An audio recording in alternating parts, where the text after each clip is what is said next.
The book of Genesis, chapter 1. In the beginning God created the heavens and the earth. The earth was without form and void, and darkness was over the face of the deep. And the Spirit of God was hovering over the face of the waters. And God said, "Let there be light." And there was light. And God saw that the light was good. And God separated the light from the darkness. God called the light day, and the darkness he called night. And there was evening, and there was morning, the first day. And God said, "Let there be an expanse in the midst of the waters, and let it separate the waters from the waters." And God made the expanse, and separated the waters that were under the expanse from the waters that were above the expanse. And it was so. And God called the expanse heaven. And there was evening, and there was morning, the second day. And God said, "Let the waters under the heavens be gathered together into one place, and let the dry land appear." And it was so. God called the dry land earth. And the waters that were gathered together he called seas. And God saw that it was good. And God said, "Let the earth sprout vegetation, plants yielding seed, and fruit trees bearing fruit in which is their seed, each according to its kind, on the earth." And it was so. The earth brought forth vegetation, plants yielding seed according to their own kinds, and trees bearing fruit, in which is their seed, each according to its kind. And God saw that it was good. And there was evening, and there was morning, the third day. And God said, "Let there be lights in the expanse of the heavens, to separate the day from the night. And let them be for signs, and for seasons, and for days and years. And let them be lights in the expanse of the heavens, to give light upon the earth." And it was so. And God made the two great lights, the greater light to rule the day, and the lesser light to rule the night, and the stars. And God set them in the expanse of the heavens to give light on the earth, to rule over the day and over the night, and to separate the light from the darkness. And God saw that it was good. And there was evening, and there was morning, the fourth day. And God said, "Let the waters swarm with swarms of living creatures, and let birds fly above the earth across the expanse of the heavens." So God created the great sea creatures, and every living creature that moves, with which the waters swarm, according to their kinds, and every winged bird according to its kind. And God saw that it was good. And God blessed them, saying, "Be fruitful and multiply, and fill the waters in the seas, and let birds multiply on the earth." And there was evening, and there was morning, the fifth day.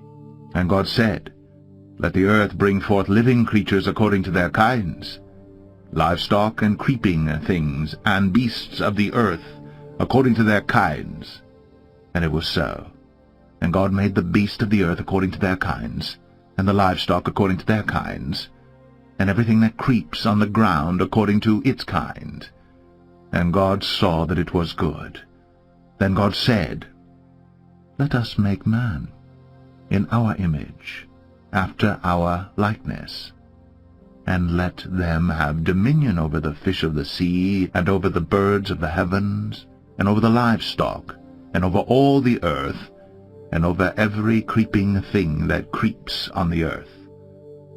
So God created man in his own image. In the image of God he created him. Male and female he created them. And God blessed them, and God said to them, "Be fruitful and multiply, and fill the earth, and subdue it, and have dominion over the fish of the sea, and over the birds of the heavens, and over every living thing that moves on the earth." And God said, "Behold, I have given you every plant yielding seed that is on the face of all the earth, and every tree with seed in its fruit. You shall have them for food, and to every beast of the earth, and to every bird of the heavens, and to everything that creeps on the earth, everything that has the breath of life, I have given every green plant for food." And it was so. And God saw everything that he had made, and behold, it was very good. And there was evening, and there was morning, the sixth day. Genesis 2. Thus the heavens and the earth were finished, and all the host of them. And on the seventh day God finished his work that he had done, and he rested on the seventh day from all his work that he had done. So God blessed the seventh day, and made it holy, because on it God rested from all his work that he had done in creation. These are the generations of the heavens and the earth when they were created, in the day that the Lord God made the earth and the heavens, when no bush of the field was yet in the land, and no small plant of the field had yet sprung up. For the Lord God had not caused it to rain on the land, and there was no man to work the ground. And a mist was going up from the land, and was watering the whole face of the ground. Then the Lord God formed the man of dust from the ground, and breathed into his nostrils the breath of life, and the man became a living creature. And the Lord God planted a garden in Eden in the east, and there he put the man whom he had formed.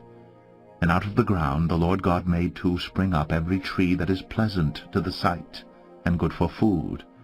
The tree of life was in the midst of the garden, and the tree of the knowledge of good and evil.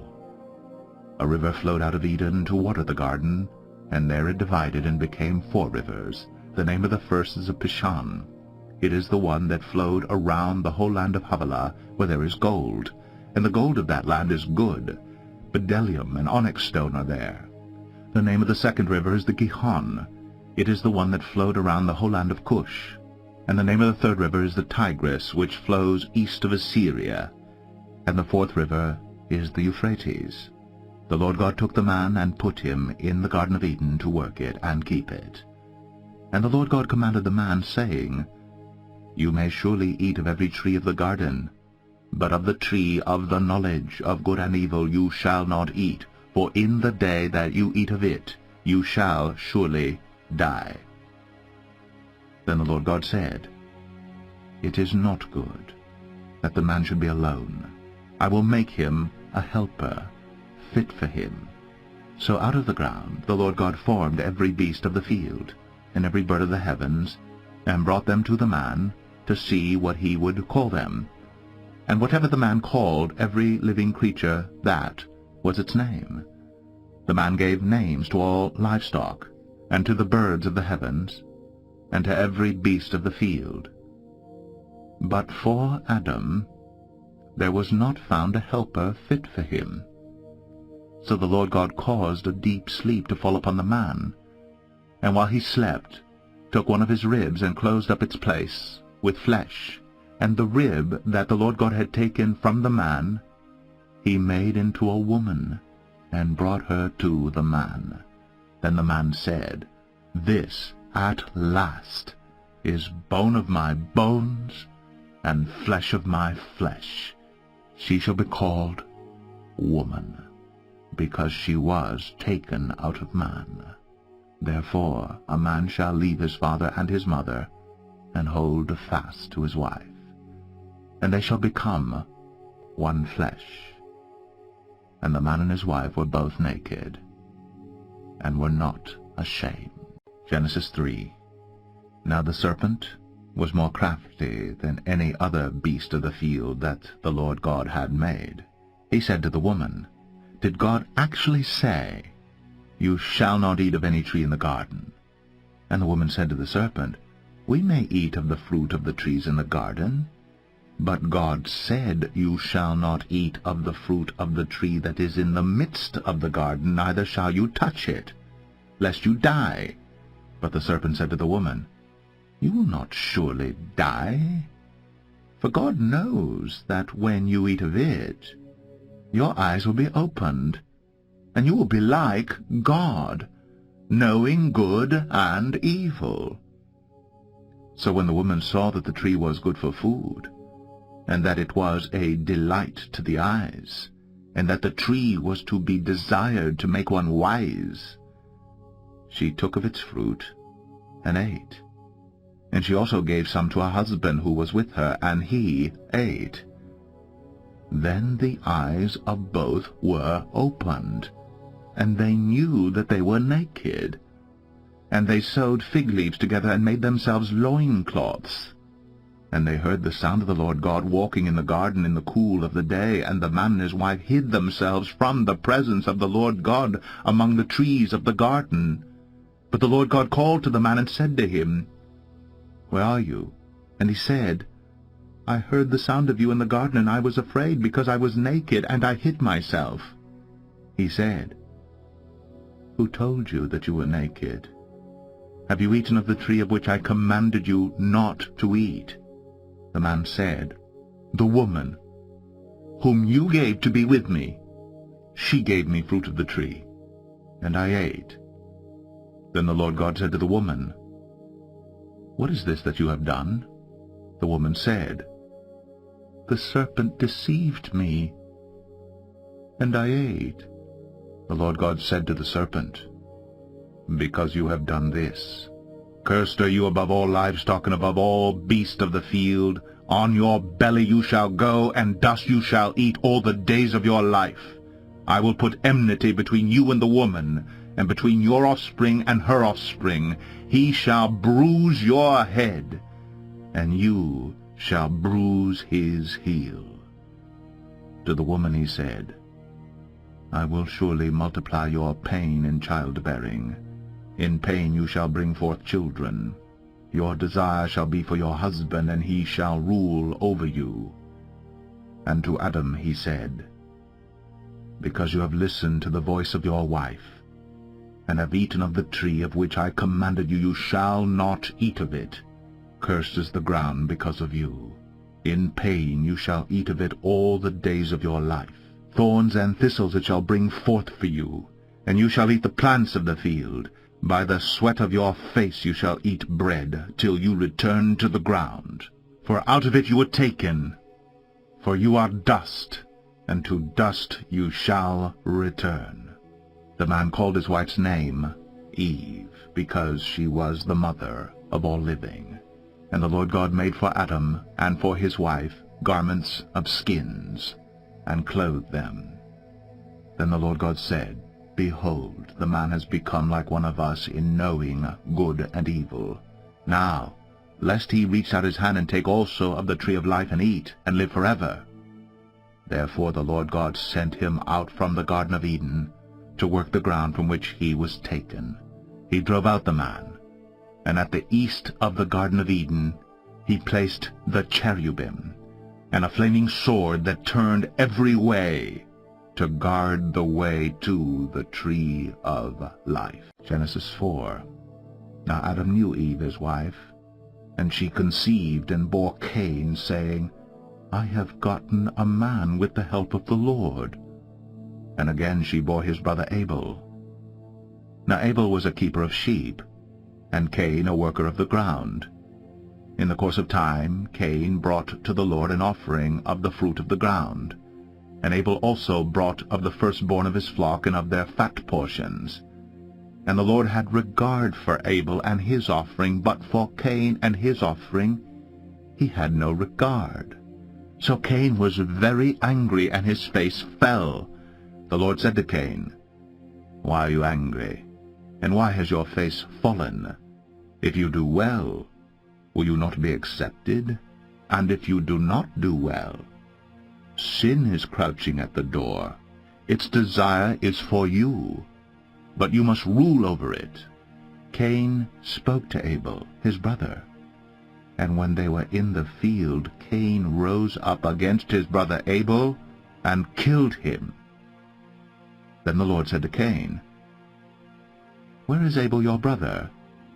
He said, "I do not know. Am I my brother's keeper?" And the Lord said, "What have you done? The voice of your brother's blood is crying to me from the ground. And now you are cursed from the ground, which has opened its mouth to receive your brother's blood from your hand. When you work the ground, it shall no longer yield to you its strength. You shall be a fugitive and a wanderer on the earth." Cain said to the Lord, "My punishment is greater than I can bear. Behold, you have driven me today away from the ground, and from your face I shall be hidden. I shall be a fugitive and a wanderer on the earth, and whoever finds me will kill me." Then the Lord said to him, "Not so. If anyone kills Cain, vengeance shall be taken on him sevenfold." And the Lord put a mark on Cain, lest any who found him should attack him. Then Cain went away from the presence of the Lord, and settled in the land of Nod, east of Eden. Cain knew his wife, and she conceived and bore Enoch. When he built a city, he called the name of the city after the name of his son Enoch. To Enoch was born Irad, and Irad fathered Mahujael, and Mahujael fathered Methushael, and Methushael fathered Lamech. And Lamech took 2 wives. The name of the one was Adah, and the name of the other Zillah. Adah bore Jabal. He was the father of those who dwell in tents and have livestock. His brother's name was Jubal. He was the father of all those who play the lyre and pipe. Zillah also bore Tubal-Cain. He was the forger of all instruments of bronze and iron. The sister of Tubal-Cain was Naamah. Lamech said to his wives, "Adah and Zillah, hear my voice. You wives of Lamech, listen to what I say. I have killed a man for wounding me, a young man for striking me. If Cain's revenge is 7-fold, then Lamech's is 77-fold. And Adam knew his wife again, and she bore a son, and called his name Seth, for she said, God has appointed for me another offspring instead of Abel, for Cain killed him. To Seth also a son was born, and he called his name Enosh. At that time people began to call upon the name of the Lord." Genesis 5. This is the book of the generations of Adam. When God created man, he made him in the likeness of God. Male and female he created them, and he blessed them, and named them man when they were created. When Adam had lived 130 years, he fathered a son in his own likeness, after his image, and named him Seth. The days of Adam after he fathered Seth were 800 years, and he had other sons and daughters. Thus all the days that Adam lived were 930 years. And he died. When Seth had lived 105 years, he fathered Enosh. Seth lived after he fathered Enosh 807 years, and had other sons and daughters. Thus all the days of Seth were 912 years, and he died. When Enosh had lived 90 years, he fathered Canaan. Enosh lived after he fathered Canaan 815 years, and had other sons and daughters. Thus all the days of Enosh were 905 years, and he died. When Canaan had lived 70 years, he fathered Mahalalel. Canaan lived after he fathered Mahalalel 840 years, and had other sons and daughters. Thus all the days of Canaan were 910 years, and he died. When Mahalalel had lived 65 years, he fathered Jared. Mahalalel lived after he fathered Jared 830 years, and had other sons and daughters. Thus all the days of Mahalalel were 895 years, and he died. When Jared had lived 162 years, he fathered Enoch. Jared lived after he fathered Enoch 800 years, and had other sons and daughters. Thus all the days of Jared were 962 years, and he died. When Enoch had lived 65 years, he fathered Methuselah. Enoch walked with God after he fathered Methuselah 300 years, and had other sons and daughters. Thus all the days of Enoch were 365 years. Enoch walked with God, and he was not, for God took him. When Methuselah had lived 187 years, he fathered Lamech. Methuselah lived after he fathered Lamech 782 years, and had other sons and daughters. Thus all the days of Methuselah were 969 years, and he died. When Lamech had lived 182 years, he fathered a son, and called his name Noah, saying, Out of the ground that the Lord has cursed, this one shall bring us relief from our work, and from the painful toil of our hands. Lamech lived after he fathered Noah 595 years, and had other sons and daughters. Thus all the days of Lamech were 777 years, and he died. After Noah was 500 years old, Noah fathered Shem, Ham, and Japheth. Genesis 6. When man began to multiply on the face of the land, and daughters were born to them, the sons of God saw that the daughters of man were attractive, and they took as their wives any they chose. Then the Lord said, My spirit shall not abide in man forever, for he is flesh. His days shall be 120 years. And the Nephilim were on the earth in those days, and also afterward, when the sons of God came in to the daughters of man, and they bore children to them. These were the mighty men who were of old, the men of renown. The Lord saw that the wickedness of man was great in the earth, and that every intention of the thoughts of his heart was only evil continually. And the Lord was sorry that he had made man on the earth, and it grieved him to his heart. So the Lord said, I will blot out man, whom I have created from the face of the land, man and animals, and creeping things, and birds of the heavens, for I am sorry that I have made them. But Noah found favor in the eyes of the Lord. These are the generations of Noah. Noah was a righteous man, blameless in his generation. Noah walked with God. And Noah had 3 sons, Shem, Ham, and Japheth. Now the earth was corrupt in God's sight, and the earth was filled with violence. And God saw the earth, and behold, it was corrupt, for all flesh had corrupted their way on the earth. And God said to Noah, I have determined to make an end of all flesh, for the earth is filled with violence through them. Behold, I will destroy them with the earth. Make yourself an ark of gopher wood. Make rooms in the ark, and cover it inside and out with pitch. This is how you are to make it. The length of the ark 300 cubits, its breadth 50 cubits, and its height 30 cubits. Make a roof for the ark, and finish it to a cubit above, and set the door on the ark in its side. Make it with lower, second, and third decks.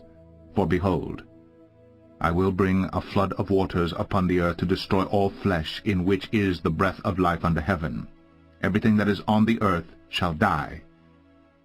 But I will establish my covenant with you, and you shall come into the ark, you, your sons, your wife, and your sons' wives with you. And of every living thing of all flesh you shall bring 2 of every sort into the ark to keep them alive with you. They shall be male and female.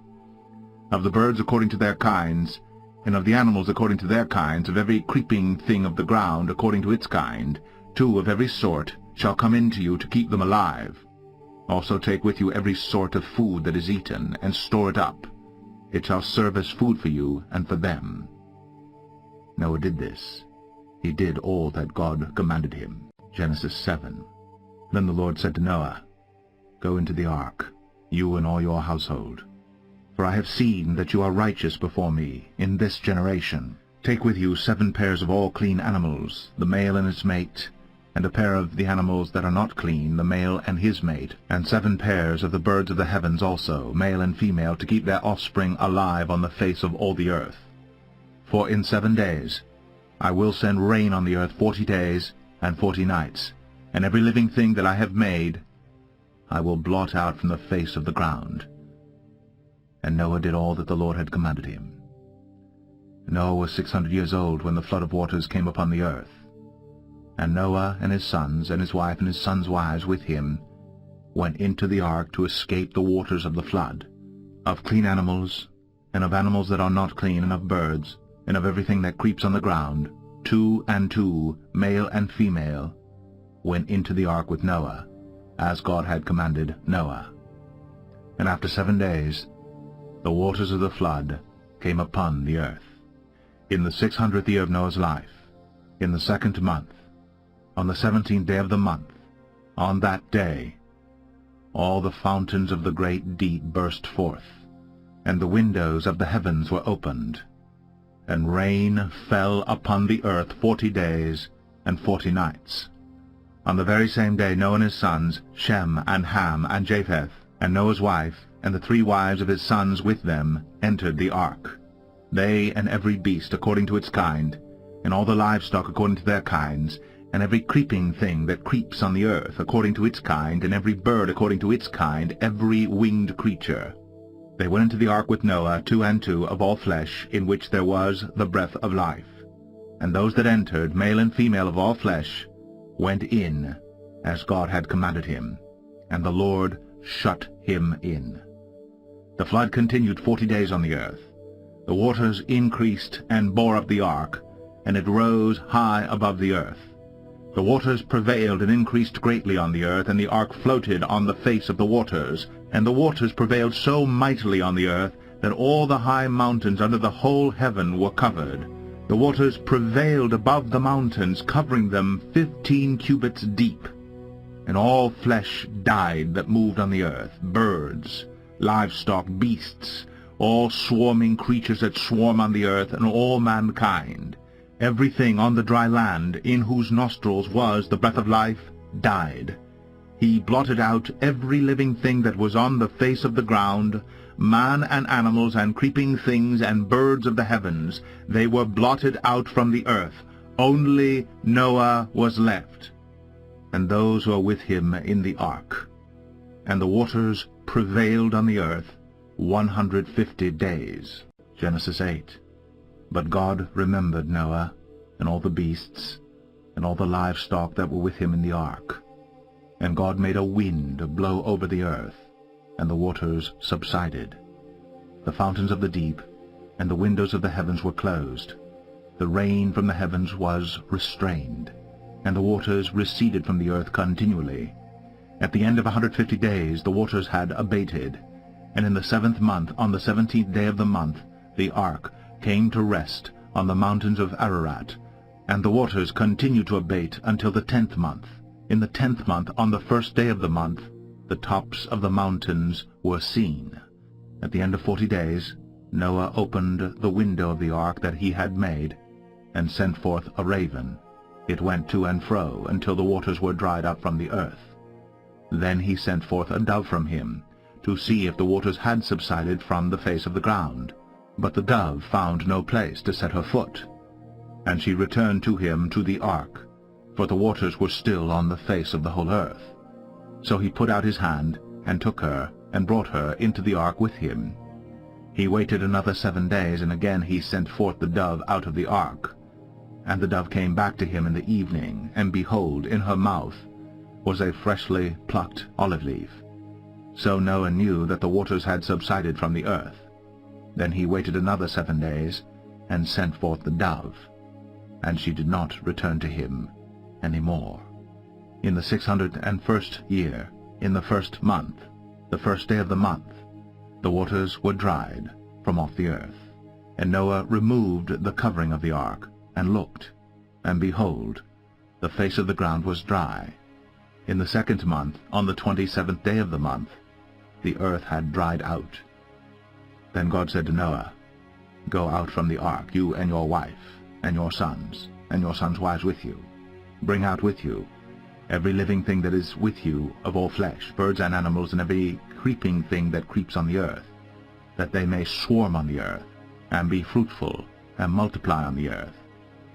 So Noah went out, and his sons, and his wife, and his sons' wives with him, every beast, every creeping thing, and every bird, everything that moves on the earth, went out by families from the ark. Then Noah built an altar to the Lord, and took some of every clean animal, and some of every clean bird, and offered burnt offerings on the altar.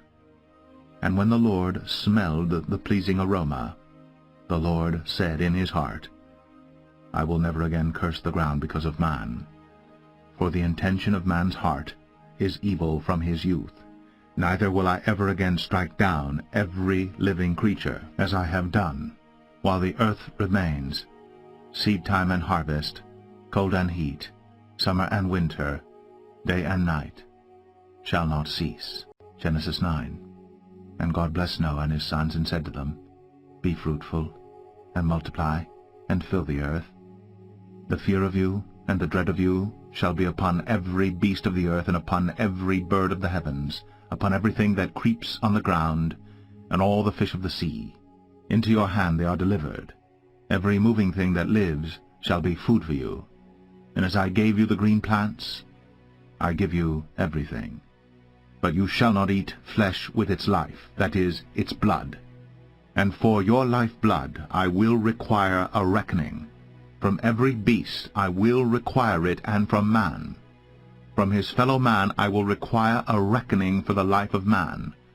Whoever sheds the blood of man, by man shall his blood be shed. For God made man in his own image. And you, be fruitful and multiply, teem on the earth, and multiply in it. Then God said to Noah and to his sons with him, Behold, I establish my covenant with you, and your offspring after you, and with every living creature that is with you, the birds, the livestock, and every beast of the earth with you, as many as came out of the ark. It is for every beast of the earth. I establish my covenant with you, that never again shall all flesh be cut off by the waters of the flood, and never again shall there be a flood to destroy the earth. And God said, This is the sign of the covenant that I make between me and you, and every living creature that is with you for all future generations. I have set my bow in the cloud, and it shall be a sign of the covenant between me and the earth. When I bring clouds over the earth, and the bow is seen in the clouds, I will remember my covenant that is between me and you, and every living creature of all flesh, and the waters shall never again become a flood to destroy all flesh. When the bow is in the clouds, I will see it, and remember the everlasting covenant between God and every living creature of all flesh that is on the earth. God said to Noah, This is the sign of the covenant that I have established between me and all flesh that is on the earth. The sons of Noah who went forth from the ark were Shem, Ham, and Japheth. Ham was the father of Canaan. These three were the sons of Noah, and from these the people of the whole earth were dispersed. Noah began to be a man of the soil, and he planted a vineyard. He drank of the wine, and became drunk, and lay uncovered in his tent. And Ham, the father of Canaan, saw the nakedness of his father, and told his two brothers outside. Then Shem and Japheth took a garment, laid it on both their shoulders, and walked backward, and covered the nakedness of their father. Their faces were turned backward, and they did not see their father's nakedness. When Noah awoke from his wine, and knew what his youngest son had done to him, he said, Cursed be Canaan. A servant of servants shall he be to his brothers. He also said, Blessed be the Lord, the God of Shem, and let Canaan be his servant. May God enlarge Japheth, and let him dwell in the tents of Shem, and let Canaan be his servant. After the flood, Noah lived 350 years. All the days of Noah were 950 years, and he died. Genesis 10. These are the generations of the sons of Noah, Shem, Ham, and Japheth. Sons were born to them after the flood. The sons of Japheth, Gomer, Magog, Madai, Javan, Tubal, Meshech, and Tiras. The sons of Gomer, Ashkenaz, Riphath, and Togarmah. The sons of Javan, Elisha, Tarshish, Kittim, and Dodanim. From these the coastland peoples spread in their lands, each with his own language, by their clans, in their nations. The sons of Ham, Cush, Egypt, Put, and Canaan. The sons of Cush, Sheba, Havilah, Sabta, Ramah, and Sabteka. The sons of Ramah, Sheba, and Dedan. Cush fathered Nimrod. He was the first on earth to be a mighty man. He was a mighty hunter before the Lord. Therefore it is said, Like Nimrod, a mighty hunter before the Lord. The beginning of his kingdom was Babel, Erech, Akkad, and Calneh in the land of Shinar.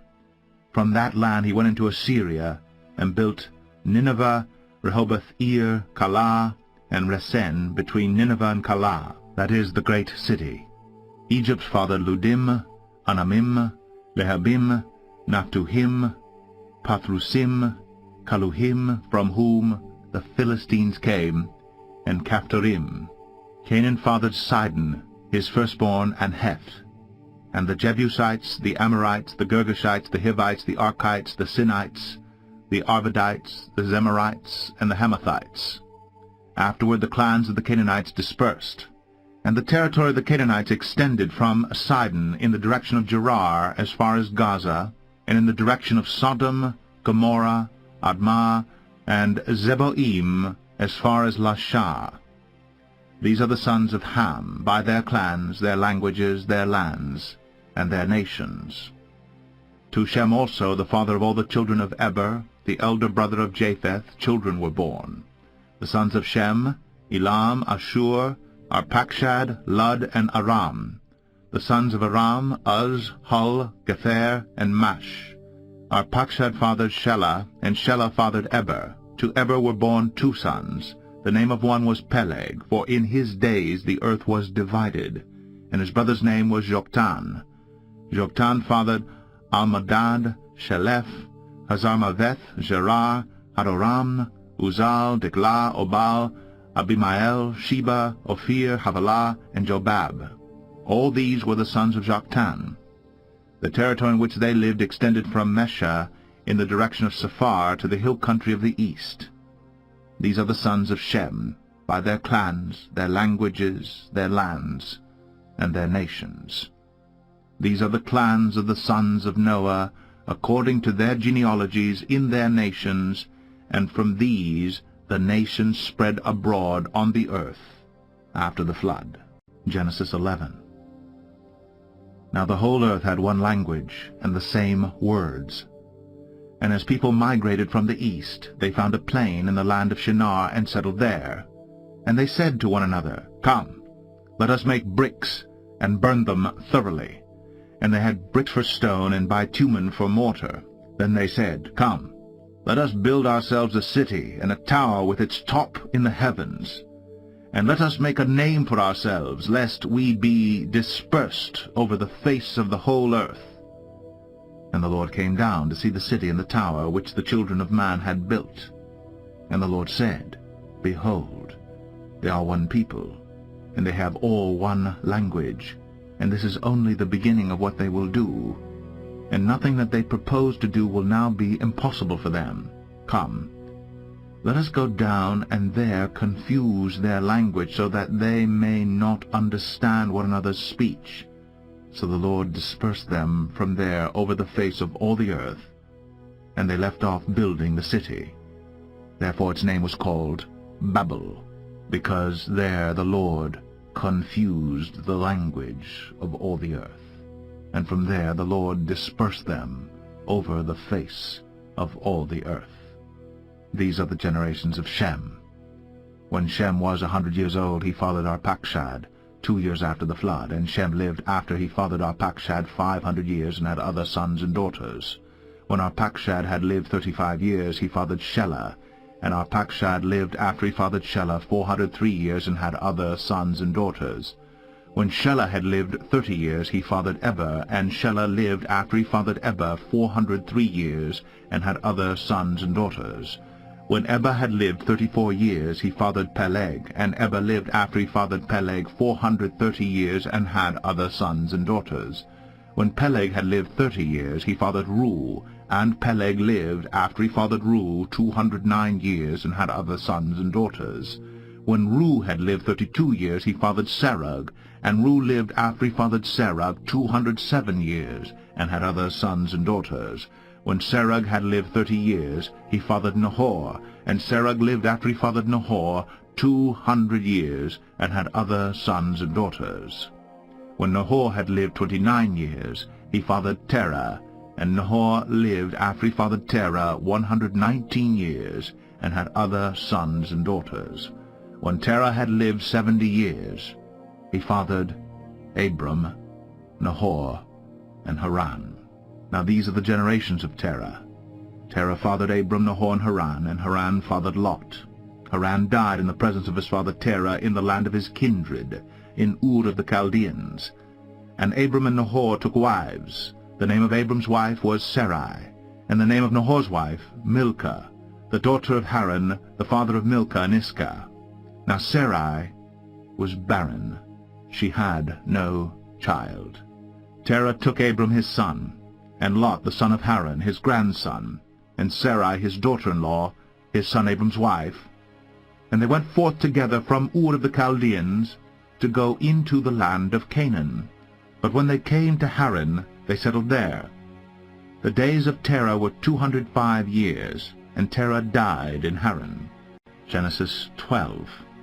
Now the Lord said to Abram, Go from your country, and your kindred, and your father's house, to the land that I will show you. And I will make of you a great nation, and I will bless you, and make your name great, so that you will be a blessing.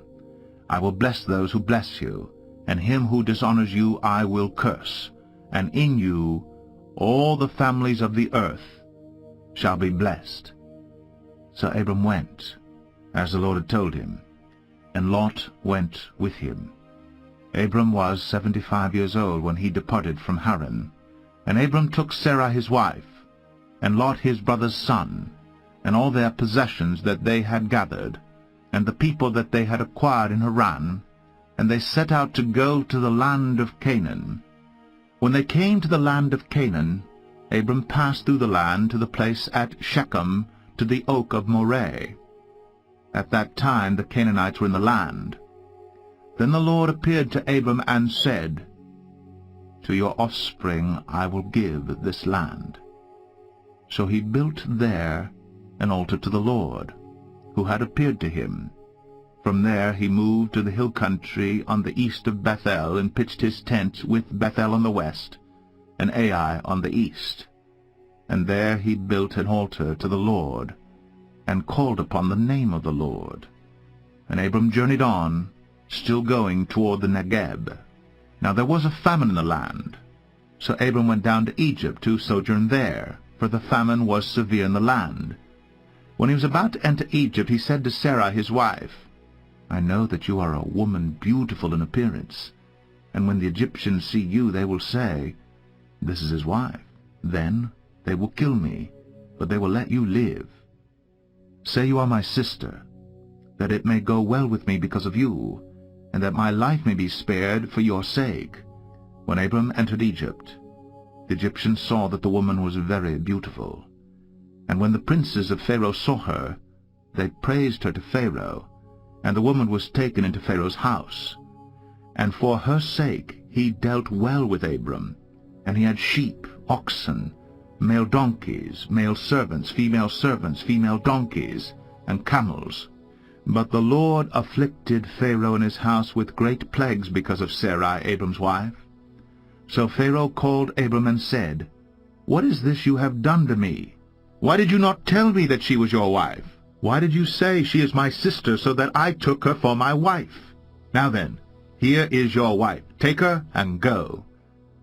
And Pharaoh gave men orders concerning him, and they sent him away with his wife and all that he had. Genesis 13. So Abram went up from Egypt, he and his wife and all that he had, and Lot with him, into the Negeb. Now Abram was very rich in livestock, in silver, and in gold. And he journeyed on from the Negeb, as far as Bethel, to the place where his tent had been at the beginning, between Bethel and Ai, to the place where he had made an altar at the first. And there Abram called upon the name of the Lord. And Lot, who went with Abram, also had flocks and herds and tents, so that the land could not support both of them dwelling together, for their possessions were so great that they could not dwell together. And there was strife between the herdsmen of Abram's livestock and the herdsmen of Lot's livestock. At that time the Canaanites and the Perizzites were dwelling in the land. Then Abram said to Lot, Let there be no strife between you and me, and between your herdsmen and my herdsmen, for we are kinsmen. Is not the whole land before you? Separate yourself from me. If you take the left hand, then I will go to the right, or if you take the right hand, then I will go to the left. And Lot lifted up his eyes, and saw that the Jordan valley was well watered, everywhere like the garden of the Lord, like the land of Egypt, in the direction of Zoar. This was before the Lord destroyed Sodom and Gomorrah. So Lot chose for himself all the Jordan valley, and Lot journeyed east. Thus they separated from each other. Abram settled in the land of Canaan, while Lot settled among the cities of the valley, and moved his tent as far as Sodom. Now the men of Sodom were wicked, great sinners against the Lord. The Lord said to Abram, after Lot had separated from him, Lift up your eyes, and look from the place where you are, northward, and southward, and eastward, and westward. For all the land that you see I will give to you and to your offspring forever. I will make your offspring as the dust of the earth, so that if one can count the dust of the earth, your offspring also can be counted. Arise, walk through the length and the breadth of the land, for I will give it to you. So Abram moved his tent, and came and settled by the oaks of Mamre, which are at Hebron, and there he built an altar to the Lord. Genesis 14. In the days of Amraphel, king of Shinar, Arioch, king of Elasar, Chedorlaomer, king of Elam, and Tidal, king of Goyim, these kings made war with Bera, king of Sodom, Birsha, king of Gomorrah, Shinab, king of Admah, Shemeber, king of Zeboim, and the king of Bela, that is Zoar. And all these joined forces in the valley of Sedim, that is the Salt Sea. 12 years they had served Chedorlaomer, but in the 13th year they rebelled. In the 14th year Chedorlaomer and the kings who were with him came and defeated Rephaim in Ashtoreth, Karnaim, the Zuzim in Ham, the Emim in Shaveh Kirathaim, and the Horites in their hill country of Seir, as far as El Paran on the border of the wilderness. Then they turned back, and came to En-Mishpat, that is Kadesh, and defeated all the country of the Amalekites, and also the Amorites who were dwelling in Hazazon Tamar. Then the king of Sodom, the king of Gomorrah, the king of Admah, the king of Zeboim, and the king of Bela, that is Zoar, went out, and they joined battle in the valley of Sedim with Chedorlaomer, king of Elam, Tidal, king of Goyim, Amraphel, king of Shinar, and Arioch, king of Elasar, 4 kings against 5. Now the valley of Sedim was full of bitumen pits, and as the kings of Sodom and Gomorrah fled, some fell into them, and the rest fled to the hill country. So the enemy took all the possessions of Sodom and Gomorrah, and all their provisions, and went their way. They also took Lot, the son of Abram's brother, who was dwelling in Sodom, and his possessions, and went their way. Then one who had escaped came and told Abram the Hebrew, who was living by the oaks of Mamre the Amorite, brother of Eshcol and of Aner. These were allies of Abram. When Abram heard that his kinsman had been taken captive, he led forth his trained men born in his house, 318 of them, and went in pursuit as far as Dan. And he divided his forces against them by night, he and his servants, and defeated them, and pursued them to Hobah north of Damascus. Then he brought back all the possessions, and also brought back his kinsman Lot with his possessions, and the women, and the people. After his return from the defeat of Chedorlaomer and the kings who were with him, the king of Sodom went out to meet him at the valley of Shaveh, that is, the king's valley. And Melchizedek, king of Salem, brought out bread and wine. He was priest of God Most High. And he blessed him and said, Blessed be Abram by God Most High, possessor of heaven and earth. And blessed be God Most High, who has delivered your enemies into your hand. And Abram gave him 1/10 of everything. And the king of Sodom said to Abram, Give me the persons, but take the goods for yourself. But Abram said to the king of Sodom, I have lifted my hand to the Lord, God Most High, possessor of heaven and earth, that I would not take a thread or a sandal strap or anything that is yours, lest you should say, I have made Abram rich. I will take nothing but what the young men have eaten, and the share of the men who went with me. Let Aner, Eshcol, and Mamre take their share. Genesis 15. After these things the word of the Lord came to Abram in a vision. Fear not, Abram. I am your shield. Your reward shall be very great. But Abram said, O Lord God, what will you give me, for I continue childless, and the heir of my house is Eliezer of Damascus? And Abram said, Behold, you have given me no offspring, and a member of my household will be my heir. And behold, the word of the Lord came to him, This man shall not be your heir. Your very own son shall be your heir. And he brought him outside, and said, Look toward heaven, and number the stars, if you are able to number them. Then he said to him, So shall your offspring be. And he believed the Lord, and he counted it to him as righteousness. And he said to him, I am the Lord, who brought you out from Ur of the Chaldeans to give you this land to possess. But he said, O Lord God, how am I to know that I shall possess it? He said to him, Bring me a heifer 3 years old, a female goat 3 years old, a ram 3 years old, a turtle dove, and a young pigeon. And he brought him all these, cut them in half, and laid each half over against the other. But he did not cut the birds in half. And when birds of prey came down on the carcasses, Abram drove them away. As the sun was going down, a deep sleep fell on Abram, and behold, dreadful and great darkness fell upon him. Then the Lord said to Abram, Know for certain that your offspring will be sojourners in a land that is not theirs, and will be servants there, and they will be afflicted for 400 years. But I will bring judgment on the nation that they serve, and afterward they shall come out with great possessions. As for yourself, you shall go to your fathers in peace. You shall be buried in a good old age. And they shall come back here in the 4th generation, for the iniquity of the Amorites is not yet complete. When the sun had gone down and it was dark, behold, a smoking fire pot and a flaming torch passed between these pieces. On that day the Lord made a covenant with Abram, saying, To your offspring I give this land, from the river of Egypt to the great river, the river Euphrates, the land of the Kenites, the Kenizzites, the Cadmonites, the Hittites, the Perizzites, the Rephaim, the Amorites, the Canaanites, the Girgashites, and the Jebusites. Genesis 16. Now Sarai, Abram's wife, had borne him no children. She had a female Egyptian servant whose name was Hagar, and Sarai said to Abram, Behold now, the Lord has prevented me from bearing children. Go in to my servant, it may be that I shall obtain children by her. And Abram listened to the voice of Sarai.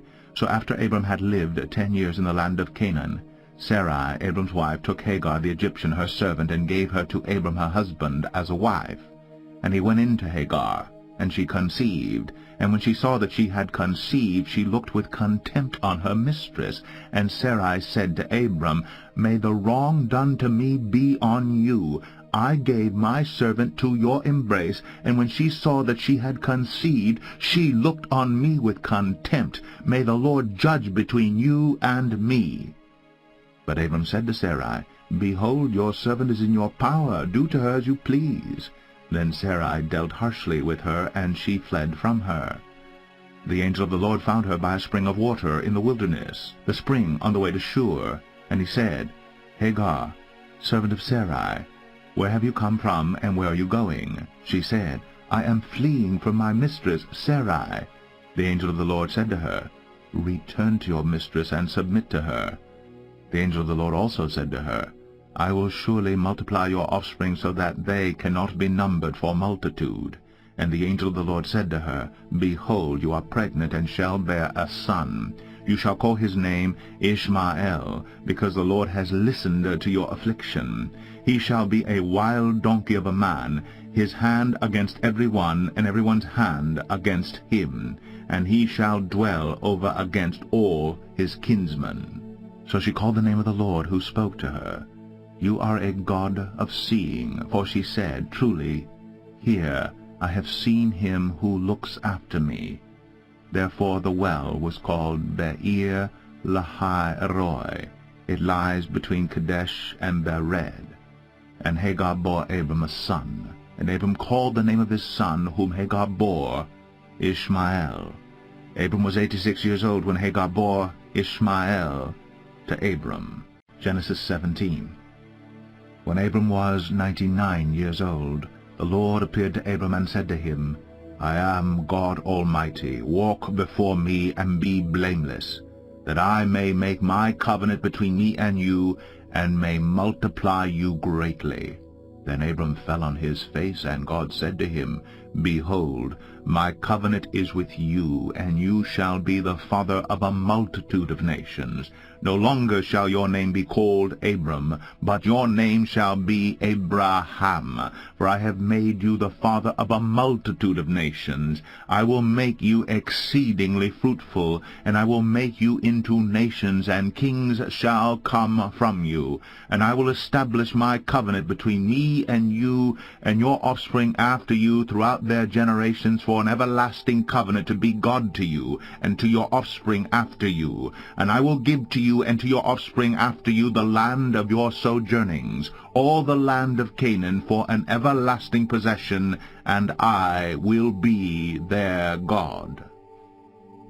And God said to Abraham, As for you, you shall keep my covenant, you and your offspring after you throughout their generations. This is my covenant which you shall keep between me and you and your offspring after you. Every male among you shall be circumcised. You shall be circumcised in the flesh of your foreskins, and it shall be a sign of the covenant between me and you. He who is 8 days old among you shall be circumcised. Every male throughout your generations, whether born in your house or bought with your money from any foreigner who is not of your offspring, both he who is born in your house and he who is bought with your money shall surely be circumcised. So shall my covenant be in your flesh, an everlasting covenant. Any uncircumcised male who is not circumcised in the flesh of his foreskin shall be cut off from his people. He has broken my covenant. And God said to Abraham, As for Sarai your wife, you shall not call her name Sarai, but Sarah shall be her name. I will bless her, and moreover I will give you a son by her. I will bless her, and she shall become nations. Kings of people shall come from her. Then Abraham fell on his face and laughed, and said to himself, Shall a child be born to a man who is 100 years old? Shall Sarah, who is 90 years old, bear a child? And Abraham said to God, Oh, that Ishmael might live before you. God said, No, but Sarah your wife shall bear you a son, and you shall call his name Isaac. I will establish my covenant with him as an everlasting covenant for his offspring after him. As for Ishmael, I have heard you. Behold, I have blessed him, and will make him fruitful and multiply him greatly. He shall father 12 princes, and I will make him into a great nation. But I will establish my covenant with Isaac, whom Sarah shall bear to you at this time next year.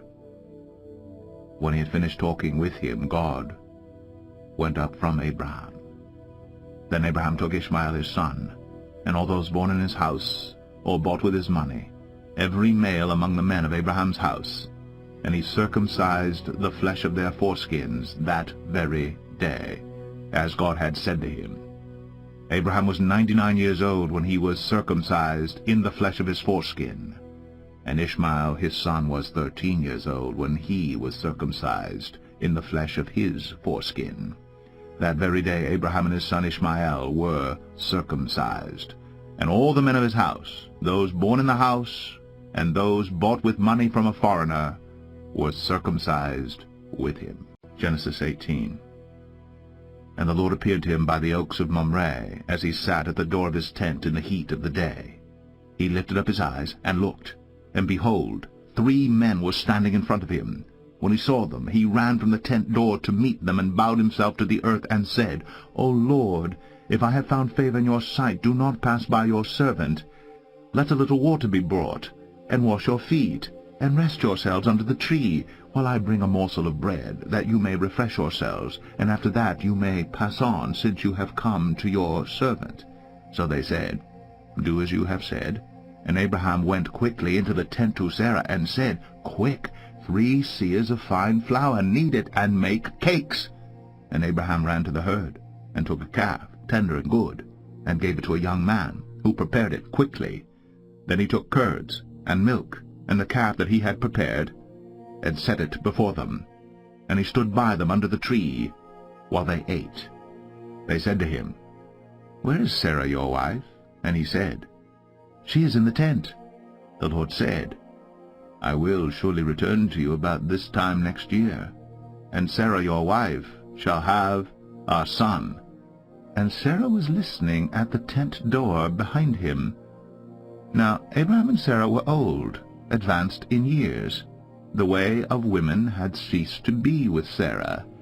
So Sarah laughed to herself, saying, After I am worn out, and my Lord is old, shall I have pleasure? The Lord said to Abraham, Why did Sarah laugh and say, Shall I indeed bear a child, now that I am old? Is anything too hard for the Lord? At the appointed time I will return to you about this time next year, and Sarah shall have a son. But Sarah denied it, saying, I did not laugh, for she was afraid. He said, No, but you did laugh. Then the men set out from there, and they looked down toward Sodom.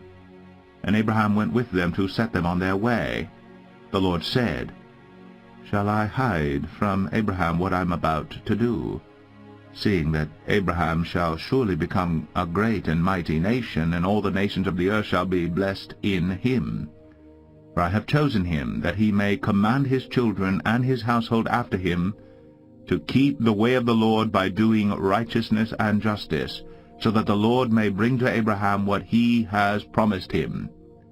Then the Lord said, Because the outcry against Sodom and Gomorrah is great, and their sin is very grave, I will go down to see whether they have done altogether according to the outcry that has come to me, and if not, I will know. So the men turned from there, and went toward Sodom. But Abraham still stood before the Lord. Then Abraham drew near and said, Will you indeed sweep away the righteous with the wicked? Suppose there are 50 righteous within the city. Will you then sweep away the place and not spare it for the 50 righteous who are in it? Far be it from you to do such a thing, to put the righteous to death with the wicked, so that the righteous fare as the wicked. Far be that from you. Shall not the judge of all the earth do what is just? Then the Lord said, If I find at Sodom 50 righteous in the city, I will spare the whole place for their sake.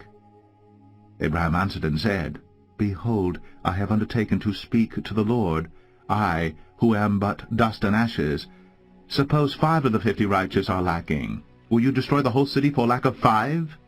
And he said, I will not destroy it if I find 45 there. Again he spoke to him and said, Suppose 40 are found there. He answered, For the sake of 40 I will not do it. Then he said, Oh, let not the Lord be angry, and I will speak. Suppose 30 are found there. He answered, I will not do it if I find 30 there. He said, Behold, I have undertaken to speak to the Lord. Suppose 20 are found there. He answered, For the sake of 20 I will not destroy it. Then he said, Oh, let not the Lord be angry, and I will speak again but this once. Suppose 10 are found there. He answered, For the sake of 10 I will not destroy it. And the Lord went his way, when he had finished speaking to Abraham. And Abraham returned to his place.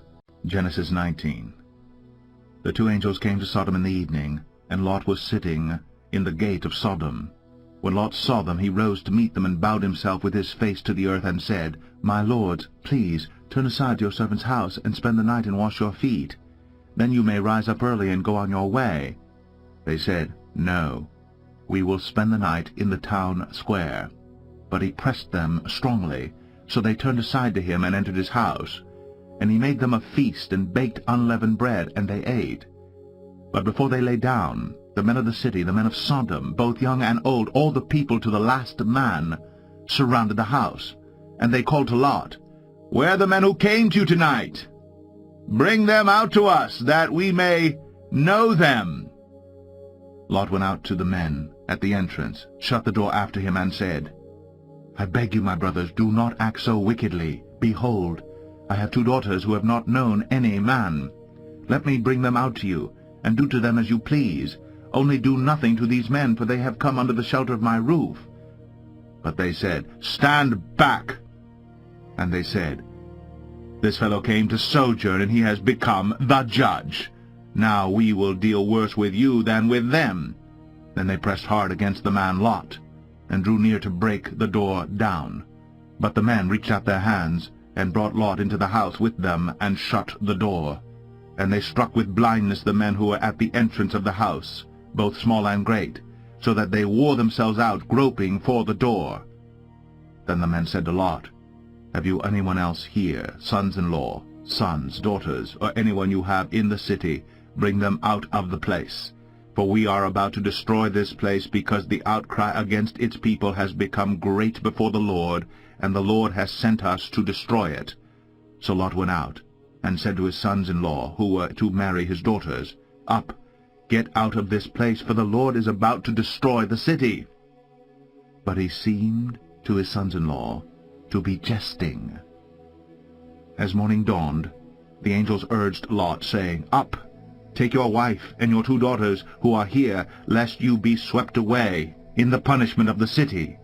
But he lingered. So the men seized him and his wife and his 2 daughters by the hand, the Lord being merciful to him, and they brought him out and set him outside the city. And as they brought them out, one said, "Escape for your life. Do not look back or stop anywhere in the valley. Escape to the hills, lest you be swept away." And Lot said to them, "Oh no, my lords, behold, your servant has found favor in your sight, and you have shown me great kindness in saving my life. But I cannot escape to the hills, lest the disaster overtake me and I die. Behold, this city is near enough to flee to, and it is a little one. Let me escape there. Is it not a little one? And my life will be saved." He said to him, "Behold, I grant you this favor also, that I will not overthrow the city of which you have spoken. Escape there quickly, for I can do nothing till you arrive there." Therefore the name of the city was called Zoar. The sun had risen on the earth when Lot came to Zoar. Then the Lord rained on Sodom and Gomorrah sulfur and fire from the Lord out of heaven, and he overthrew those cities, and all the valley, and all the inhabitants of the cities, and what grew on the ground. But Lot's wife behind him looked back, and she became a pillar of salt. And Abraham went early in the morning to the place where he had stood before the Lord. And he looked down toward Sodom and Gomorrah, and toward all the land of the valley. And he looked, and behold, the smoke of the land went up like the smoke of a furnace. So it was that when God destroyed the cities of the valley, God remembered Abraham, and sent Lot out of the midst of the overthrow, when he overthrew the cities in which Lot had lived. Now Lot went up out of Zoar, and lived in the hills with his 2 daughters, for he was afraid to live in Zoar. So he lived in a cave with his 2 daughters. And the firstborn said to the younger, "Our father is old, and there is not a man on earth to come in to us after the manner of all the earth. Come, let us make our father drink wine, and we will lie with him, that we may preserve offspring from our father." So they made their father drink wine that night, and the firstborn went in and lay with her father. He did not know when she lay down, or when she arose. The next day the firstborn said to the younger, "Behold, I lay last night with my father. Let us make him drink wine tonight also. Then you go in and lie with him, that we may preserve offspring from our father." So they made their father drink wine that night also. And the younger arose and lay with him, and he did not know when she lay down or when she arose. Thus both the daughters of Lot became pregnant by their father. The firstborn bore a son and called his name Moab. He is the father of the Moabites to this day.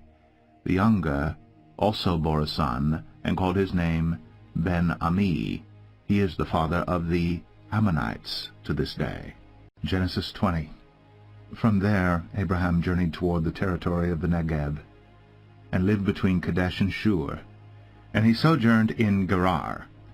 And Abraham said of Sarah his wife, She is my sister. And Abimelech, king of Gerar, sent and took Sarah. But God came to Abimelech in a dream by night, and said to him, Behold, you are a dead man, because of the woman whom you have taken, for she is a man's wife. Now Abimelech had not approached her, so he said, Lord, will you kill an innocent people? Did he not himself say to me, She is my sister? And she herself said, He is my brother. In the integrity of my heart and the innocence of my hands I have done this. Then God said to him in the dream, Yes, I know that you have done this in the integrity of your heart, and it was I who kept you from sinning against me. Therefore I did not let you touch her. Now then, return the man's wife, for he is a prophet, so that he will pray for you, and you shall live. But if you do not return her, know that you shall surely die, you and all who are yours. So Abimelech rose early in the morning, and called all his servants, and told them all these things. And the men were very much afraid. Then Abimelech called Abraham and said to him, What have you done to us? And how have I sinned against you, that you have brought on me and my kingdom a great sin? You have done to me things that ought not to be done. And Abimelech said to Abraham, What did you see that you did this thing? Abraham said, I did it because I thought there is no fear of God at all in this place, and they will kill me because of my wife. Besides, she is indeed my sister, the daughter of my father, though not the daughter of my mother, and she became my wife. And when God caused me to wander from my father's house, I said to her, This is the kindness you must do to me. At every place to which we come, say of me, He is my brother. Then Abimelech took sheep and oxen, and male servants and female servants, and gave them to Abraham, and returned Sarah his wife to him. And Abimelech said, Behold, my land is before you. Dwell where it pleases you. To Sarah he said, Behold, I have given your brother 1,000 pieces of silver. It is a sign of your innocence in the eyes of all who are with you, and before everyone you are vindicated. Then Abraham prayed to God, and God healed Abimelech, and also healed his wife, and female slaves, so that they bore children. For the Lord had closed all the wombs of the house of Abimelech because of Sarah, Abraham's wife.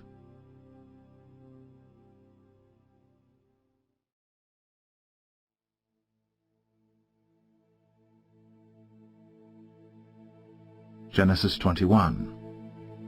The Lord visited Sarah as he had said, and the Lord did to Sarah as he had promised. And Sarah conceived and bore Abraham a son in his old age, at the time of which God had spoken to him. Abraham called the name of his son who was born to him, whom Sarah bore him, Isaac. And Abraham circumcised his son Isaac when he was 8 days old, as God had commanded him. Abraham was 100 years old when his son Isaac was born to him. And Sarah said, God has made laughter for me. Everyone who hears will laugh over me. And she said, Who would have said to Abraham that Sarah would nurse children? Yet I have borne him a son in his old age. And the child grew and was weaned. And Abraham made a great feast on the day that Isaac was weaned. But Sarah saw the son of Hagar the Egyptian, whom she had borne to Abraham, laughing. So she said to Abraham, Cast out this slave woman with her son, for the son of this slave woman shall not be heir with my son Isaac. And the thing was very displeasing to Abraham on account of his son. But God said to Abraham, Be not displeased because of the boy, and because of your slave woman. Whatever Sarah says to you, do as she tells you, for through Isaac shall your offspring be named. And I will make a nation of the son of the slave woman also, because he is your offspring. So Abraham rose early in the morning, and took bread and a skin of water, and gave it to Hagar, putting it on her shoulder along with the child, and sent her away. And she departed, and wandered in the wilderness of Beersheba. When the water of the skin was gone, she put the child under one of the bushes. Then she went and sat down opposite him a good way off, about the distance of a bowshot. For she said, Let me not look on the death of the child. And as she sat opposite him, she lifted up her voice and wept. And God heard the voice of the boy. And the angel of God called to Hagar from heaven and said to her, What troubles you, Hagar? Fear not, for God has heard the voice of the boy where he is. Up, lift up the boy, and hold him fast with your hand, for I will make him into a great nation. Then God opened her eyes, and she saw a well of water. And she went and filled the skin with water, and gave the boy a drink. And God was with the boy, and he grew up. He lived in the wilderness, and became an expert with the bow. He lived in the wilderness of Paran, and his mother took a wife for him from the land of Egypt. At that time Abimelech and Phicol, the commander of his army, said to Abraham, God is with you in all that you do. Now therefore swear to me here by God that you will not deal falsely with me, or with my descendants, or with my posterity. But as I have dealt kindly with you, so you will deal with me and with the land where you have sojourned. And Abraham said, I will swear. When Abraham reproved Abimelech about a well of water that Abimelech's servants had seized, Abimelech said, I do not know who has done this thing. You did not tell me, and I have not heard of it until today. So Abraham took sheep and oxen, and gave them to Abimelech, and the two men made a covenant. Abraham set 7 ewe lambs of the flock apart. And Abimelech said to Abraham, What is the meaning of these 7 ewe lambs that you have set apart? He said, These 7 ewe lambs you will take from my hand, that this may be a witness for me that I dug this well. Therefore that place was called Beersheba, because there both of them swore an oath. So they made a covenant at Beersheba. Then Abimelech and Phicol, the commander of his army, rose up and returned to the land of the Philistines. Abraham planted a tamarisk tree in Beersheba, and called there on the name of the Lord, the everlasting God. And Abraham sojourned many days in the land of the Philistines. Genesis 22. After these things, God tested Abraham, and said to him, Abraham. And he said, Here am I. He said, Take your son, your only son Isaac, whom you love, and go to the land of Moriah, and offer him there as a burnt offering on one of the mountains of which I shall tell you. So Abraham rose early in the morning, saddled his donkey, and took 2 of his young men with him, and his son Isaac. And he cut the wood for the burnt offering, and arose, and went to the place of which God had told him. On the 3rd day, Abraham lifted up his eyes, and saw the place from afar. Then Abraham said to his young men, Stay here with the donkey. I and the boy will go over there, and worship, and come again to you. And Abraham took the wood of the burnt offering, and laid it on Isaac his son. And he took in his hand the fire and the knife. So they went both of them together. And Isaac said to his father Abraham, My father? And he said, Here I am, my son. He said, Behold, the fire and the wood, but where is the lamb for a burnt offering?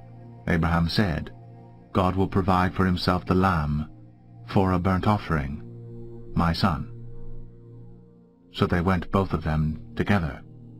When they came to the place of which God had told him, Abraham built the altar there, and laid the wood in order, and bound Isaac his son, and laid him on the altar on top of the wood. Then Abraham reached out his hand, and took the knife to slaughter his son. But the angel of the Lord called to him from heaven, and said, Abraham, Abraham! And he said, Here I am. He said, Do not lay your hand on the boy, or do anything to him. For now I know that you fear God, seeing you have not withheld your son, your only son, from me." And Abraham lifted up his eyes and looked, and behold, behind him was a ram, caught in a thicket by his horns. And Abraham went and took the ram, and offered it up as a burnt offering instead of his son. So Abraham called the name of that place, "The Lord will provide." As it is said to this day, "On the mount of the Lord it shall be provided." And the angel of the Lord called to Abraham a second time from heaven, and said, "By myself I have sworn, declares the Lord, because you have done this, and have not withheld your son, your only son, I will surely bless you, and I will surely multiply your offspring as the stars of heaven, and as the sand that is on the seashore. And your offspring shall possess the gate of his enemies, and in your offspring shall all the nations of the earth be blessed, because you have obeyed my voice." So Abraham returned to his young men, and they arose, and went together to Beersheba. And Abraham lived at Beersheba. Now after these things it was told to Abraham, "Behold, Milcah also has borne children to your brother Nahor, Uz his firstborn, Buz his brother, Kemuel the father of Aram, Chesed, Hazo, Pildash, Jidlaph, and Bethuel. Bethuel fathered Rebekah. These 8 Milcah bore to Nahor, Abraham's brother. Moreover, his concubine, whose name was Reumah, bore Tebah, Gaham, Tahash, and Maacah. Genesis 23. Sarah lived 127 years.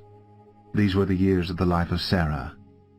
And Sarah died at Kiriath Arba, that is Hebron, in the land of Canaan. And Abraham went in to mourn for Sarah, and to weep for her.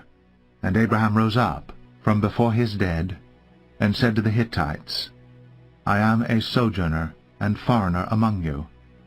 Give me property among you for a burying place, that I may bury my dead out of my sight." The Hittites answered Abraham, "Hear us, my lord. You are a prince of God among us. Bury your dead in the choicest of our tombs. None of us will withhold from you his tomb to hinder you from burying your dead." Abraham rose and bowed to the Hittites, the people of the land, and he said to them, "If you are willing that I should bury my dead out of my sight, hear me, and entreat for me Ephron the son of Zohar, that he may give me the cave of Machpelah which he owns. It is at the end of his field. For the full price let him give it to me in your presence as property for a burying place." Now Ephron was sitting among the Hittites. And Ephron the Hittite answered Abraham in the hearing of the Hittites, of all who went in at the gate of his city, "No, my lord, hear me. I give you the field, and I give you the cave that is in it. In the sight of the sons of my people I give it to you. Bury your dead." Then Abraham bowed down before the people of the land. And he said to Ephron in the hearing of the people of the land, "But if you will hear me, I give the price of the field. Accept it from me, that I may bury my dead there." Ephron answered Abraham, "My lord, listen to me. A piece of land worth 400 shekels of silver? What is that between you and me? Bury your dead." Abraham listened to Ephron. And Abraham weighed out for Ephron the silver that he had named in the hearing of the Hittites, 400 shekels of silver, according to the weights current among the merchants. So the field of Ephron in Machpelah, which was to the east of Mamre, the field with the cave that was in it, and all the trees that were in the field throughout its whole area, was made over to Abraham as a possession in the presence of the Hittites, before all who went in at the gate of his city.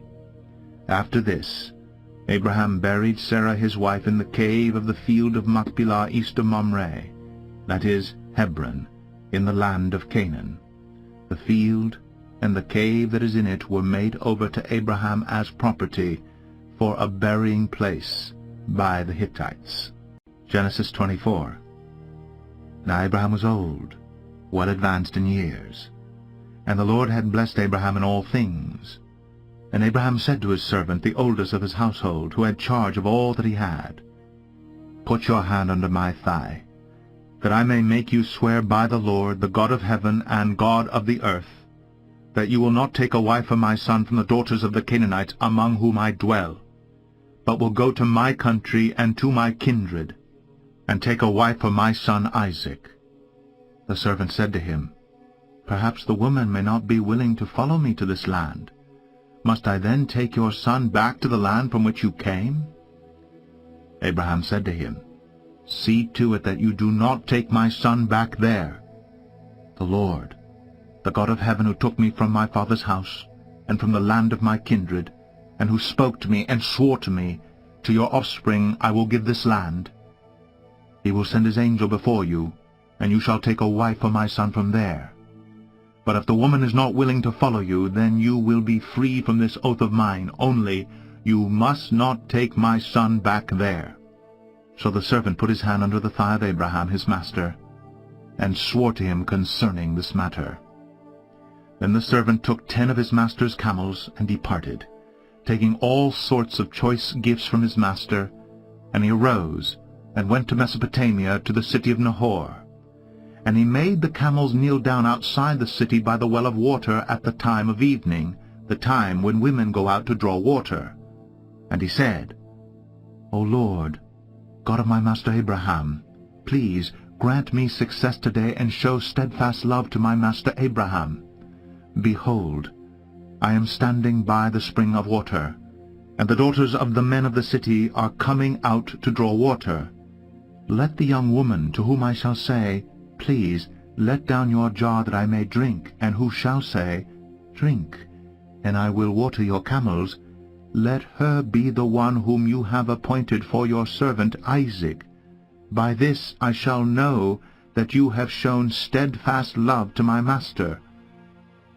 Before he had finished speaking, behold, Rebekah, who was born to Bethuel the son of Milcah, the wife of Nahor, Abraham's brother, came out with her water jar on her shoulder.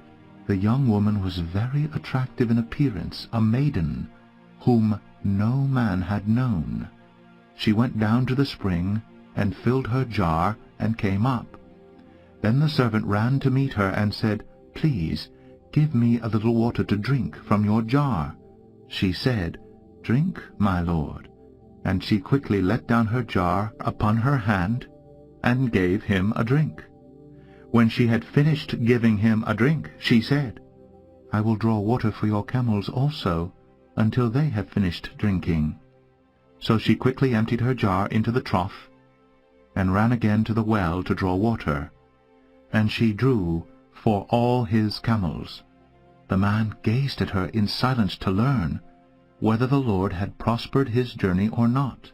When the camels had finished drinking, the man took a gold ring weighing a half shekel, and 2 bracelets for her arms weighing 10 gold shekels, and said, "Please, tell me whose daughter you are. Is there room in your father's house for us to spend the night?" She said to him, "I am the daughter of Bethuel, the son of Milcah, whom she bore to Nahor." She added, "We have plenty of both straw and fodder, and room to spend the night."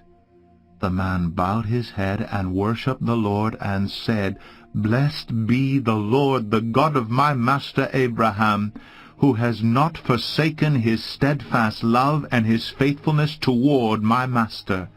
As for me, the Lord has led me in the way to the house of my master's kinsman." Then the young woman ran and told her mother's household about these things. Rebekah had a brother whose name was Laban. Laban ran out toward the man to the spring. As soon as he saw the ring and the bracelets on his sister's arms, and heard the words of Rebekah his sister, "Thus the man spoke to me," he went to the man, and behold, he was standing by the camels at the spring. He said, "Come in, O blessed of the Lord. Why do you stand outside? For I have prepared the house and a place for the camels." So the man came to the house, and unharnessed the camels, and gave straw and fodder to the camels, and there was water to wash his feet, and the feet of the men who were with him. Then food was set before him to eat, but he said, I will not eat until I have said what I have to say. He said, Speak on. So he said, I am Abraham's servant. The Lord has greatly blessed my master, and he has become great. He has given him flocks and herds, silver and gold, male servants and female servants, camels and donkeys. And Sarah my master's wife bore a son to my master when she was old, and to him he has given all that he has. My master made me swear, saying, You shall not take a wife for my son from the daughters of the Canaanites, in whose land I dwell, but you shall go to my father's house, and to my clan, and take a wife for my son. I said to my master, Perhaps the woman will not follow me. But he said to me, The Lord, before whom I have walked, will send his angel with you, and prosper your way. You shall take a wife for my son from my clan, and from my father's house. Then you will be free from my oath when you come to my clan. And if they will not give her to you, you will be free from my oath. I came today to the spring, and said, O Lord, the God of my master Abraham, if now you are prospering the way that I go, behold, I am standing by the spring of water. Let the virgin who comes out to draw water, to whom I shall say, Please give me a little water from your jar to drink, and who will say to me, Drink, and I will draw for your camels also, let her be the woman whom the Lord has appointed for my master's son. Before I had finished speaking in my heart, behold, Rebekah came out with her water jar on her shoulder, and she went down to the spring and drew water. I said to her, Please, let me drink. She quickly let down her jar from her shoulder and said, Drink, and I will give your camels drink also. So I drank, and she gave the camels drink also. Then I asked her, Whose daughter are you? She said, The daughter of Bethuel, Nahor's son, whom Milcah bore to him. So I put the ring on her nose, and the bracelets on her arms. Then I bowed my head, and worshipped the Lord, and blessed the Lord, the God of my master Abraham, who has led me by the right way to take the daughter of my master's kinsman for his son. Now then, if you are going to show steadfast love and faithfulness to my master, tell me, and if not, tell me, that I may turn to the right hand or to the left. Then Laban and Bethuel answered and said, The thing has come from the Lord. We cannot speak to you bad or good. Behold, Rebekah is before you.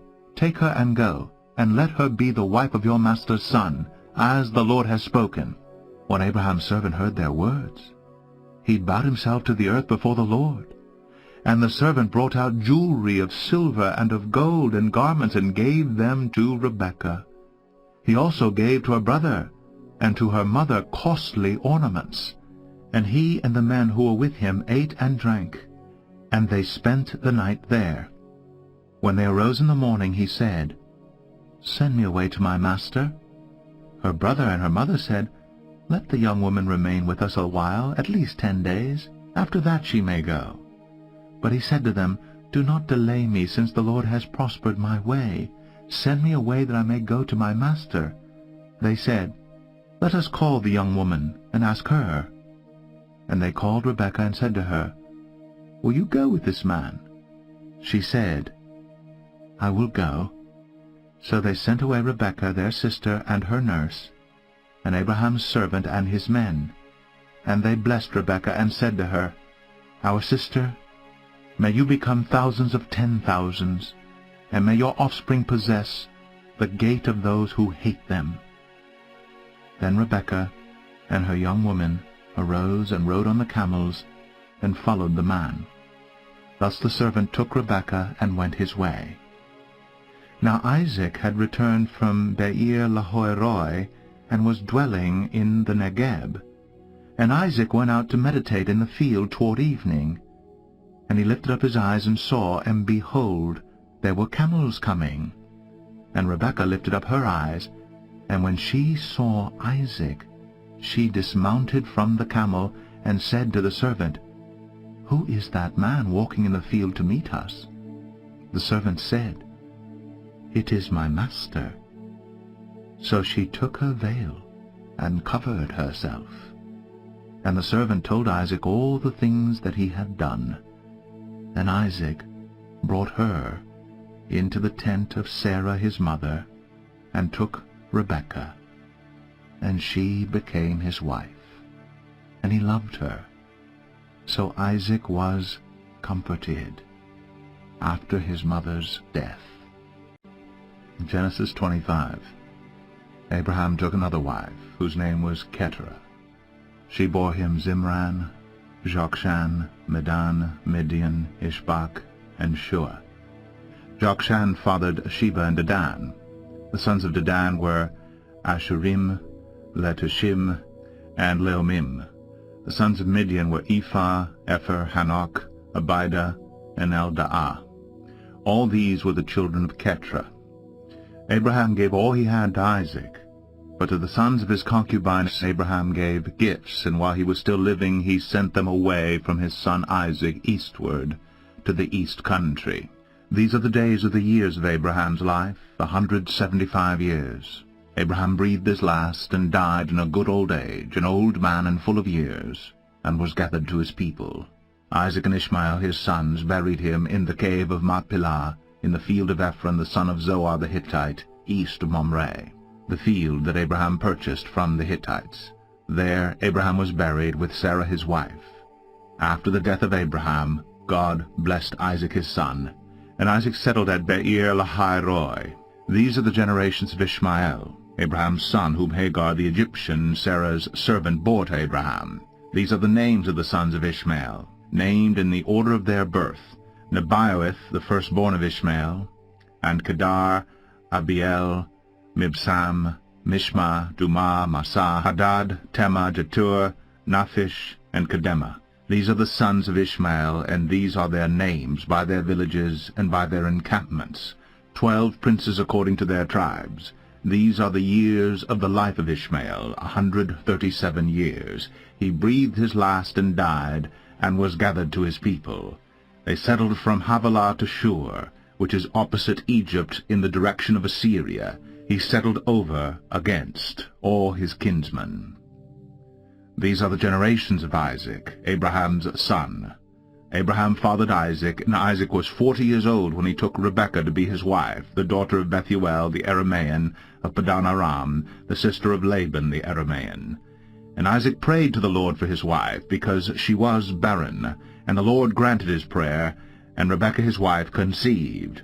The children struggled together within her, and she said, "If it is thus, why is this happening to me?" So she went to inquire of the Lord, and the Lord said to her, "2 nations are in your womb, and 2 peoples from within you shall be divided. The one shall be stronger than the other, the older shall serve the younger." When her days to give birth were completed, behold, there were twins in her womb. The first came out red, all his body like a hairy cloak, so they called his name Esau. Afterward his brother came out with his hand holding Esau's heel, so his name was called Jacob. Isaac was 60 years old when she bore them. When the boys grew up, Esau was a skillful hunter, a man of the field, while Jacob was a quiet man, dwelling in tents. Isaac loved Esau because he ate of his game, but Rebekah loved Jacob. Once when Jacob was cooking stew, Esau came in from the field, and he was exhausted. And Esau said to Jacob, "Let me eat some of that red stew, for I am exhausted." Therefore his name was called Edom. Jacob said, "Sell me your birthright now."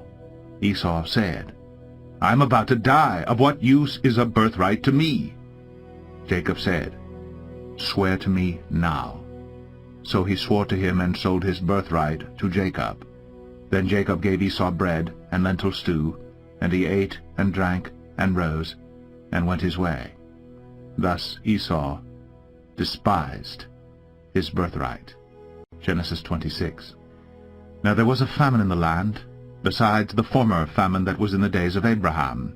And Isaac went to Gerar to Abimelech, king of the Philistines. And the Lord appeared to him and said, "Do not go down to Egypt, dwell in the land of which I shall tell you. Sojourn in this land, and I will be with you and will bless you. For to you and to your offspring I will give all these lands, and I will establish the oath that I swore to Abraham your father. I will multiply your offspring as the stars of heaven, and will give to your offspring all these lands, and in your offspring all the nations of the earth shall be blessed, because Abraham obeyed my voice and kept my charge, my commandments, my statutes, and my laws. So Isaac settled in Gerar. When the men of the place asked him about his wife, he said, She is my sister. For he feared to say, My wife, thinking lest the men of the place should kill me because of Rebekah, because she was attractive in appearance. When he had been there a long time, Abimelech, king of the Philistines, looked out of a window and saw Isaac laughing with Rebekah his wife. So Abimelech called Isaac and said, Behold, she is your wife. How then could you say, She is my sister? Isaac said to him, Because I thought, lest I die because of her. Abimelech said, What is this you have done to us? One of the people might easily have lain with your wife, and you would have brought guilt upon us. So Abimelech warned all the people, saying, Whoever touches this man or his wife shall surely be put to death. And Isaac sowed in that land, and reaped in the same year 100-fold.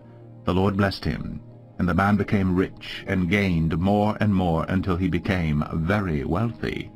He had possessions of flocks and herds, and many servants, so that the Philistines envied him. Now the Philistines had stopped, and filled with earth all the wells that his father's servants had dug in the days of Abraham his father. And Abimelech said to Isaac, Go away from us, for you are much mightier than we. So Isaac departed from there, and encamped in the valley of Gerar, and settled there. And Isaac dug again the wells of water that had been dug in the days of Abraham his father, which the Philistines had stopped after the death of Abraham. And he gave them the names that his father had given them. But when Isaac's servants dug in the valley and found there a well of spring water, the herdsmen of Gerar quarreled with Isaac's herdsmen, saying, The water is ours. So he called the name of the well Esek, because they contended with him.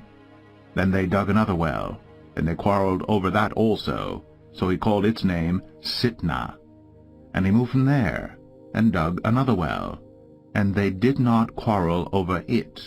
So he called its name Rehoboth, saying, For now the Lord has made room for us, and we shall be fruitful in the land.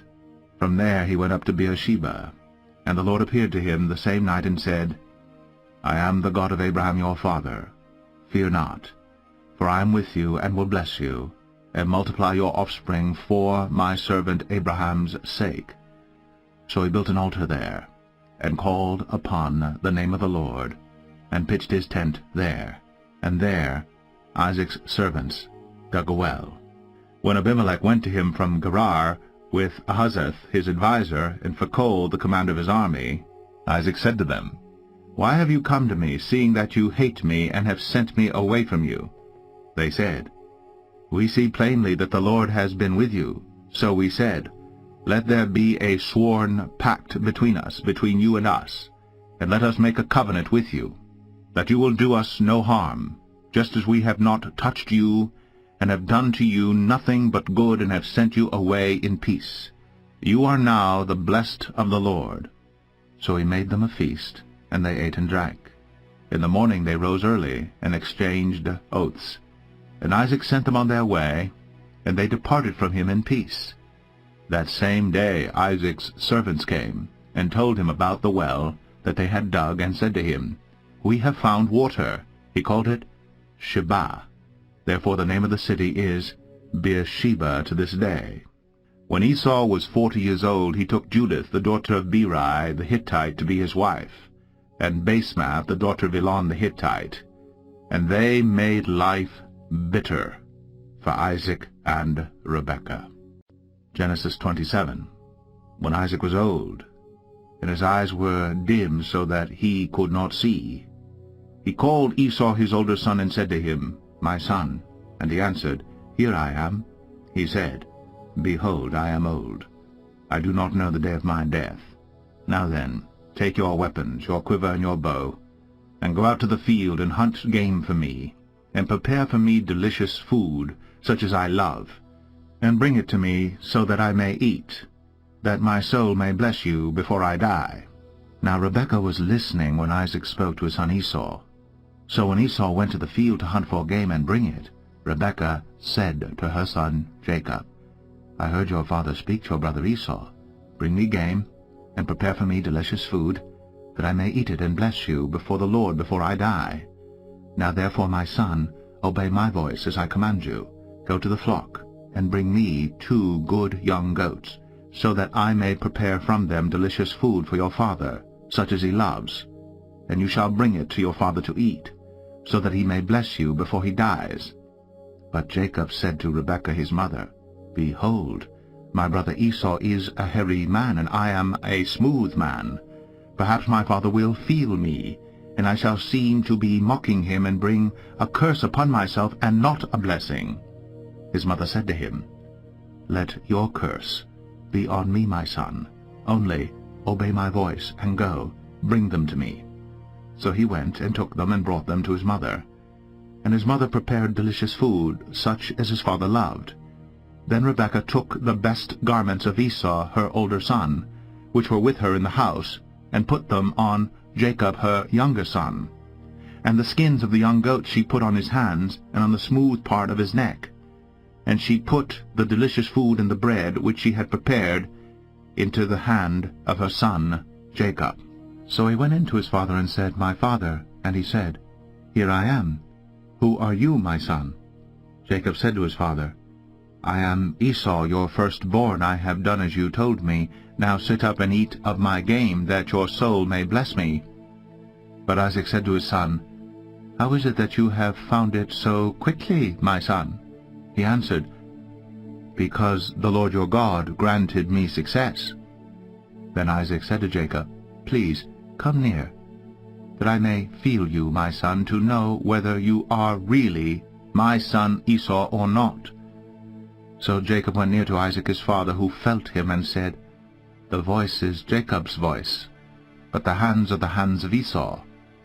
And he did not recognize him, because his hands were hairy, like his brother Esau's hands. So he blessed him. He said, "Are you really my son Esau?" He answered, "I am." Then he said, "Bring it near to me, that I may eat of my son's game, and bless you." So he brought it near to him, and he ate. And he brought him wine, and he drank. Then his father Isaac said to him, "Come near, and kiss me, my son."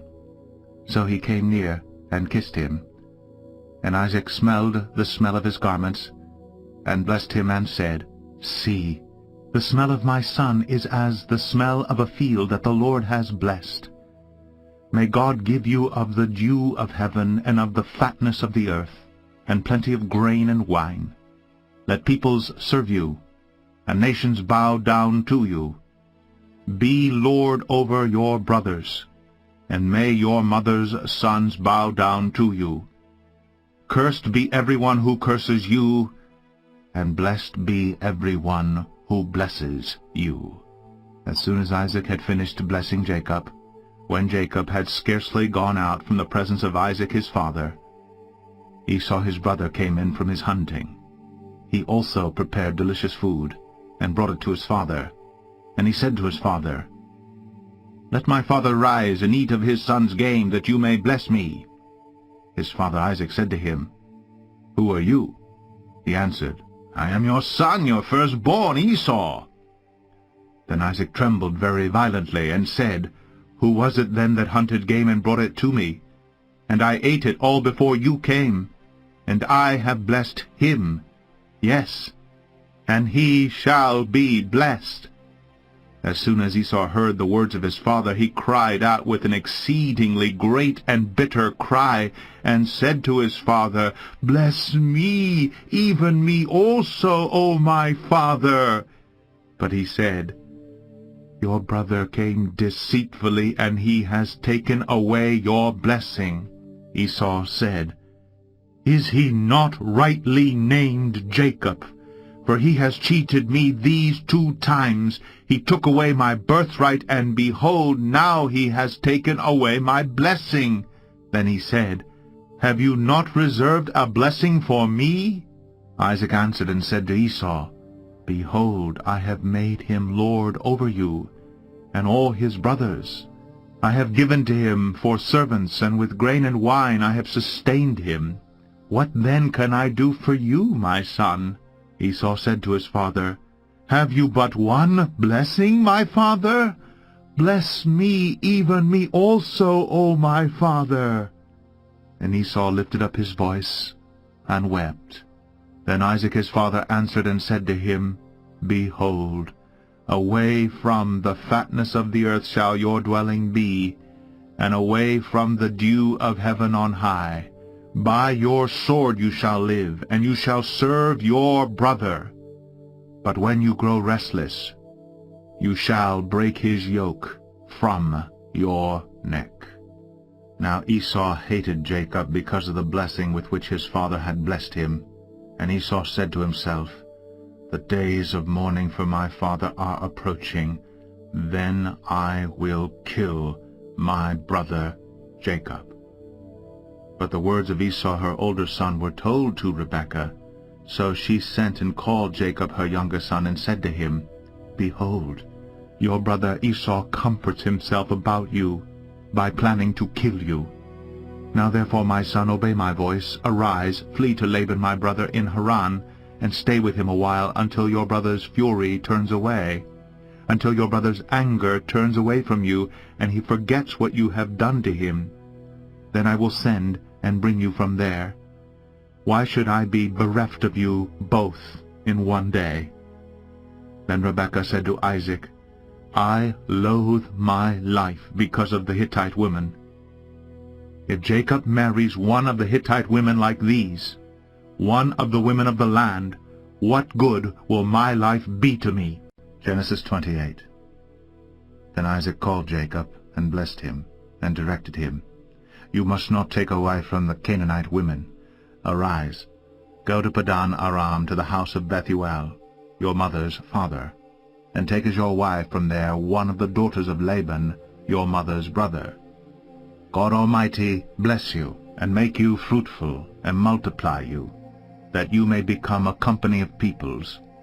May he give the blessing of Abraham to you and to your offspring with you, that you may take possession of the land of your sojournings, that God gave to Abraham." Thus Isaac sent Jacob away.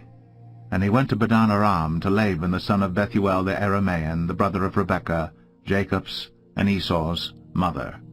Now Esau saw that Isaac had blessed Jacob, and sent him away to Padan Aram to take a wife from there, and that as he blessed him, he directed him, "You must not take a wife from the Canaanite women," and that Jacob had obeyed his father and his mother, and gone to Padan Aram. So when Esau saw that the Canaanite women did not please Isaac his father, Esau went to Ishmael, and took as his wife, besides the wives he had, Mahalath, the daughter of Ishmael, Abraham's son, the sister of Nebaioth. Jacob left Beersheba, and went toward Haran.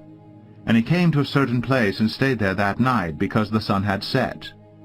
Taking one of the stones of the place, he put it under his head, and laid down in that place to sleep. And he dreamed, and behold, there was a ladder set up on the earth, and the top of it reached to heaven. And behold, the angels of God were ascending and descending on it. And behold, the Lord stood above it and said, "I am the Lord, the God of Abraham your father, and the God of Isaac.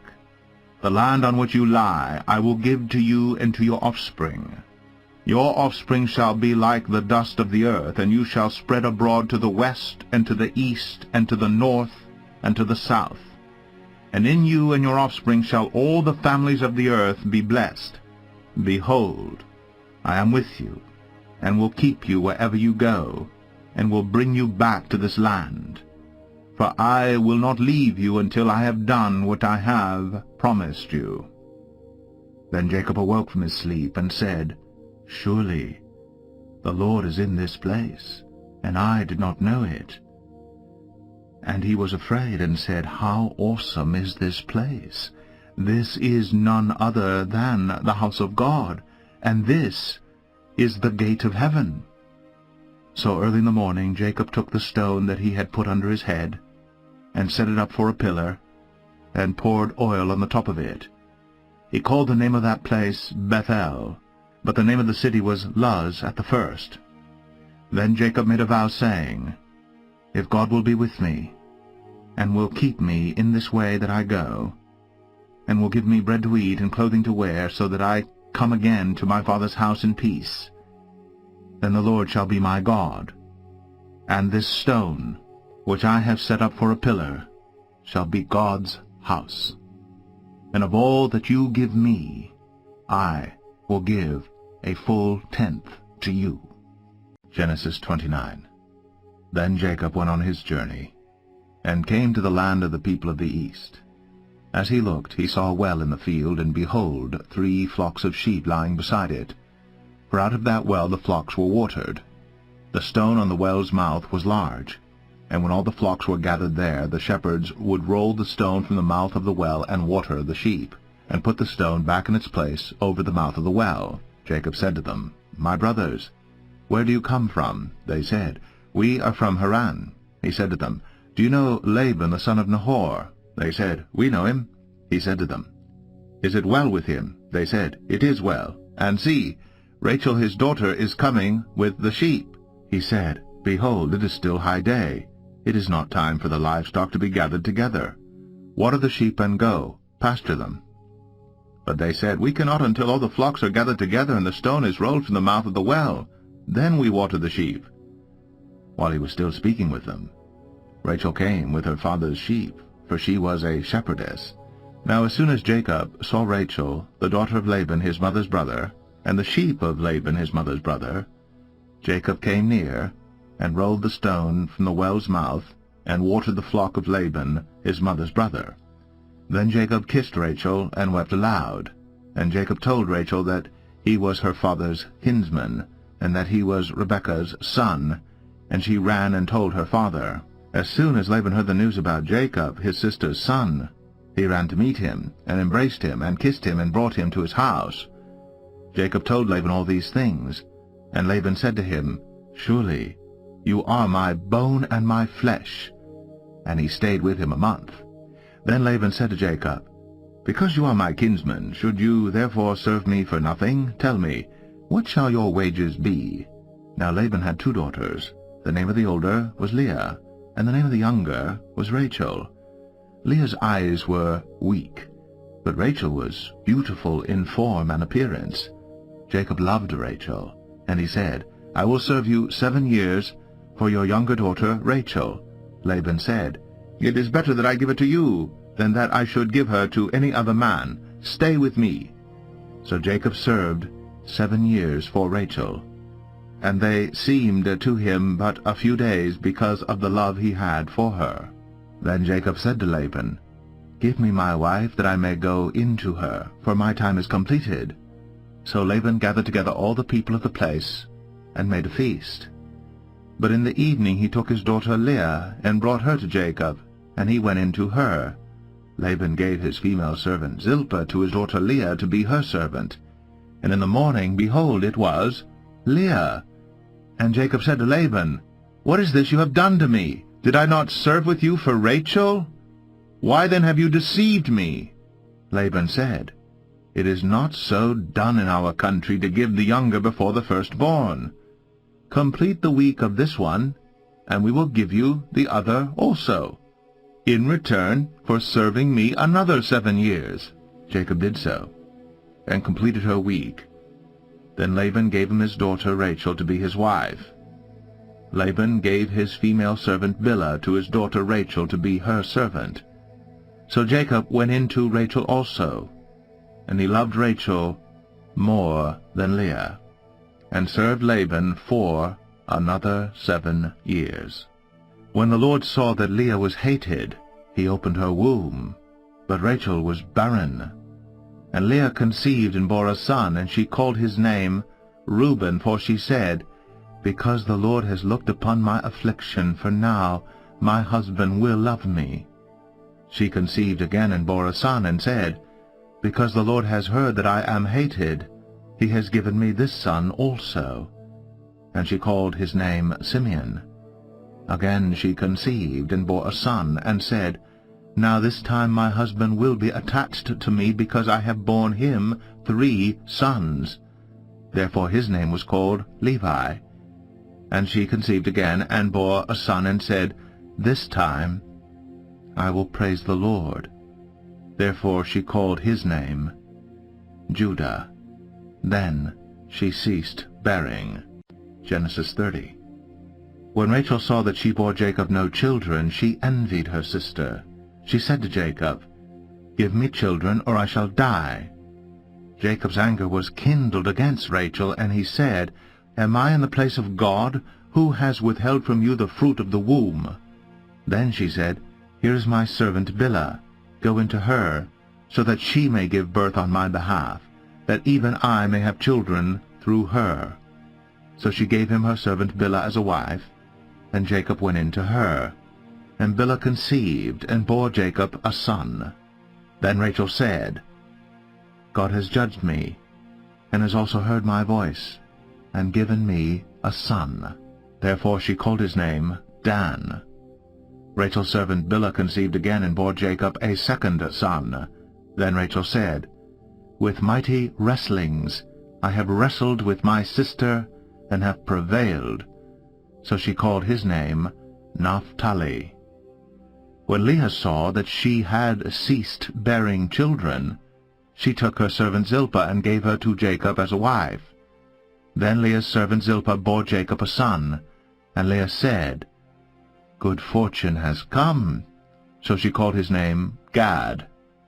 Leah's servant Zilpah bore Jacob a second son, and Leah said, Happy am I, for women have called me happy. So she called his name Asher. In the days of wheat harvest, Reuben went and found mandrakes in the field, and brought them to his mother Leah. Then Rachel said to Leah, Please, give me some of your son's mandrakes. But she said to her, Is it a small matter that you have taken away my husband? Would you take away my son's mandrakes also? Rachel said, Then he may lie with you tonight in exchange for your son's mandrakes. When Jacob came from the field in the evening, Leah went out to meet him, and said, You must come into me, for I have hired you with my son's mandrakes. So he lay with her that night. And God listened to Leah, and she conceived, and bore Jacob a 5th son. Leah said, God has given me my wages, because I gave my servant to my husband. So she called his name Issachar. And Leah conceived again, and she bore Jacob a 6th son. Then Leah said, God has endowed me with a good endowment. Now my husband will honor me, because I have borne him 6 sons. So she called his name Zebulun. Afterward she bore a daughter, and called her name Dinah. Then God remembered Rachel, and God listened to her, and opened her womb. She conceived, and bore a son, and said, God has taken away my reproach. And she called his name Joseph, saying, May the Lord add to me another son. As soon as Rachel had borne Joseph, Jacob said to Laban, Send me away, that I may go to my own home and country. Give me my wives and my children, for whom I have served you, that I may go, for you know the service that I have given you. But Laban said to him, If I have found favor in your sight, I have learned by divination that the Lord has blessed me because of you. Name your wages, and I will give it. Jacob said to him, You yourself know how I have served you, and how your livestock has fared with me. For you had little before I came, and it has increased abundantly, and the Lord has blessed you wherever I turned. But now, when shall I provide for my own household also? He said, What shall I give you? Jacob said, You shall not give me anything. If you will do this for me, I will again pasture your flock and keep it. Let me pass through all your flock today, removing from it every speckled and spotted sheep, and every black lamb, and the spotted and speckled among the goats, and they shall be my wages. So my honesty will answer for me later when you come to look into my wages with you. Every one that is not speckled and spotted among the goats, and black among the lambs, if found with me, shall be counted stolen. Laban said, Good, let it be as you have said. But that day Laban removed the male goats that were striped and spotted, and all the female goats that were speckled and spotted, every one that had white on it, and every lamb that was black, and put them in charge of his sons. And he set a distance of 3 days' journey between himself and Jacob. And Jacob pastured the rest of Laban's flock. Then Jacob took fresh sticks of poplar and almond and plane trees, and peeled white streaks in them, exposing the white of the sticks. He set the sticks that he had peeled in front of the flocks in the troughs, that is, the watering places, where the flocks came to drink. And since they bred when they came to drink, the flocks bred in front of the sticks. And so the flocks brought forth, striped, speckled, and spotted. And Jacob separated the lambs, and set the faces of the flocks toward the striped, and all the black in the flock of Laban. He put his own droves apart, and did not put them with Laban's flock. Whenever the stronger the flock were breeding, Jacob would lay the sticks in the troughs before the eyes of the flock, that they might breed among the sticks. But for the feebler of the flock, he would not lay them there. So the feebler would be Laban's, and the stronger Jacob's. Thus the man increased greatly, and had large flocks, female servants and male servants, and camels and donkeys. Genesis 31. Now Jacob heard that the sons of Laban were saying, Jacob has taken all that was our father's, and from what was our father's he has gained all this wealth. And Jacob saw that Laban did not regard him with favor as before.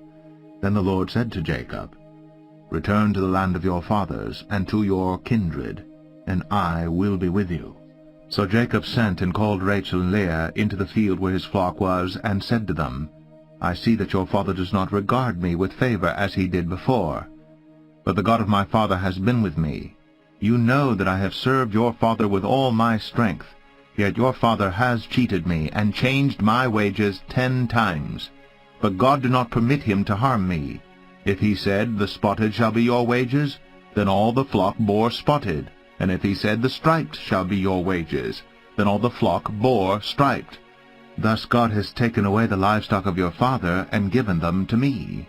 In the breeding season of the flock, I lifted up my eyes and saw in a dream that the goats that mated with the flock were striped, spotted, and mottled. Then the angel of God said to me in the dream, Jacob, and I said, Here I am. And he said, Lift up your eyes and see. All the goats that mate with the flocks are striped, spotted, and mottled. For I have seen all that Laban is doing to you. I am the God of Bethel, where you anointed a pillar and made a vow to me. Now arise, go out from this land, and return to the land of your kindred. Then Rachel and Leah answered and said to him, Is there any portion or inheritance left to us in our father's house? Are we not regarded by him as foreigners? For he has sold us, and he has indeed devoured our money. All the wealth that God has taken away from our father belongs to us and to our children. Now then, whatever God has said to you, do. So Jacob arose, and set his sons and his wives on camels. He drove away all his livestock, all his property that he had gained, the livestock in his possession that he had acquired in Padan Aram, to go to the land of Canaan to his father Isaac. Laban had gone to shear his sheep, and Rachel stole her father's household gods. And Jacob tricked Laban the Aramean by not telling him that he intended to flee. He fled with all that he had, and arose and crossed the Euphrates, and set his face toward the hill country of Gilead. When it was told Laban on the 3rd day that Jacob had fled, he took his kinsman with him, and pursued him for 7 days, and followed close after him into the hill country of Gilead. But God came to Laban the Aramean in a dream by night, and said to him, Be careful, not to say anything to Jacob, either good or bad. And Laban overtook Jacob. Now Jacob had pitched his tent in the hill country, and Laban with his kinsmen pitched tents in the hill country of Gilead. And Laban said to Jacob, What have you done, that you have tricked me and driven away my daughters like captives of the sword? Why did you flee secretly and trick me, and did not tell me, so that I might have sent you away with mirth and songs, with tambourine and lyre? And why did you not permit me to kiss my sons and my daughters farewell? Now you have done foolishly. It is in my power to do you harm. But the God of your father spoke to me last night, saying, Be careful not to say anything to Jacob, either good or bad. And now you have gone away because you longed greatly for your father's house. But why did you steal my gods? Jacob answered and said to Laban, Because I was afraid, for I thought that you would take your daughters from me by force. Anyone with whom you find your gods shall not live. In the presence of our kinsmen, point out what I have that is yours, and take it. Now Jacob did not know that Rachel had stolen them. So Laban went into Jacob's tent, and into Leah's tent, and into the tent of the 2 female servants. But he did not find them. And he went out of Leah's tent, and entered Rachel's. Now Rachel had taken the household gods, and put them in the camel's saddle, and sat on them. Laban felt all about the tent, but did not find them. And she said to her father, Let not my lord be angry, that I cannot rise before you, for the way of women is upon me. So he searched, but did not find the household gods. Then Jacob became angry and berated Laban. Jacob said to Laban, What is my offense? What is my sin that you have hotly pursued me? For you have felt through all my goods. What have you found of all your household goods? Set it here before my kinsmen and your kinsmen, that they may decide between us 2. These 20 years I have been with you. Your ewes and your female goats have not miscarried, and I have not eaten the rams of your flocks. What was torn by wild beasts I did not bring to you. I bore the loss of it myself. From my hand you required it, whether stolen by day or stolen by night. There I was. By day the heat consumed me, and the cold by night, and my sleep fled from my eyes. These 20 years I have been in your house. I served you 14 years for your 2 daughters, and 6 years for your flock, and you have changed my wages 10 times. If the God of my father, the God of Abraham and the fear of Isaac, had not been on my side, surely now you would have sent me away empty-handed. God saw my affliction and the labor of my hands, and rebuked you last night. Then Laban answered and said to Jacob, The daughters are my daughters, the children are my children, the flocks are my flocks, and all that you see is mine. But what can I do this day for these my daughters, or for their children whom they have borne? Come now, let us make a covenant, you and I, and let it be a witness between you and me. So Jacob took a stone, and set it up as a pillar. And Jacob said to his kinsmen, Gather stones. And they took stones, and made a heap. And they ate there by the heap. Laban called it Jegar-sahadutha, but Jacob called it Gilead. Laban said, This heap is a witness between you and me today. Therefore he named it Gilead and Mizpah, for he said, The Lord watch between you and me, when we are out of one another's sight. If you oppress my daughters, or if you take wives besides my daughters, although no one is with us, see, God is witness between you and me. Then Laban said to Jacob, See this heap and the pillar, which I have set between you and me?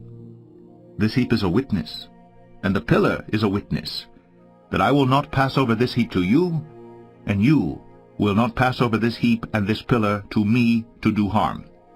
The God of Abraham and the God of Nahor, the God of their father, judge between us.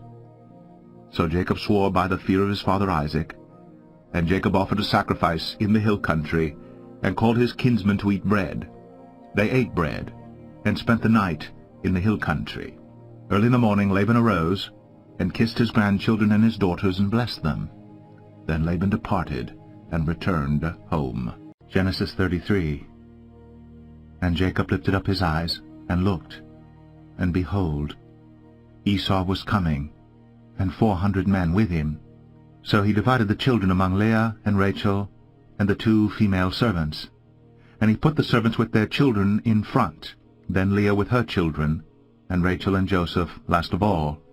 He himself went on before them, bowing himself to the ground 7 times, until he came near to his brother.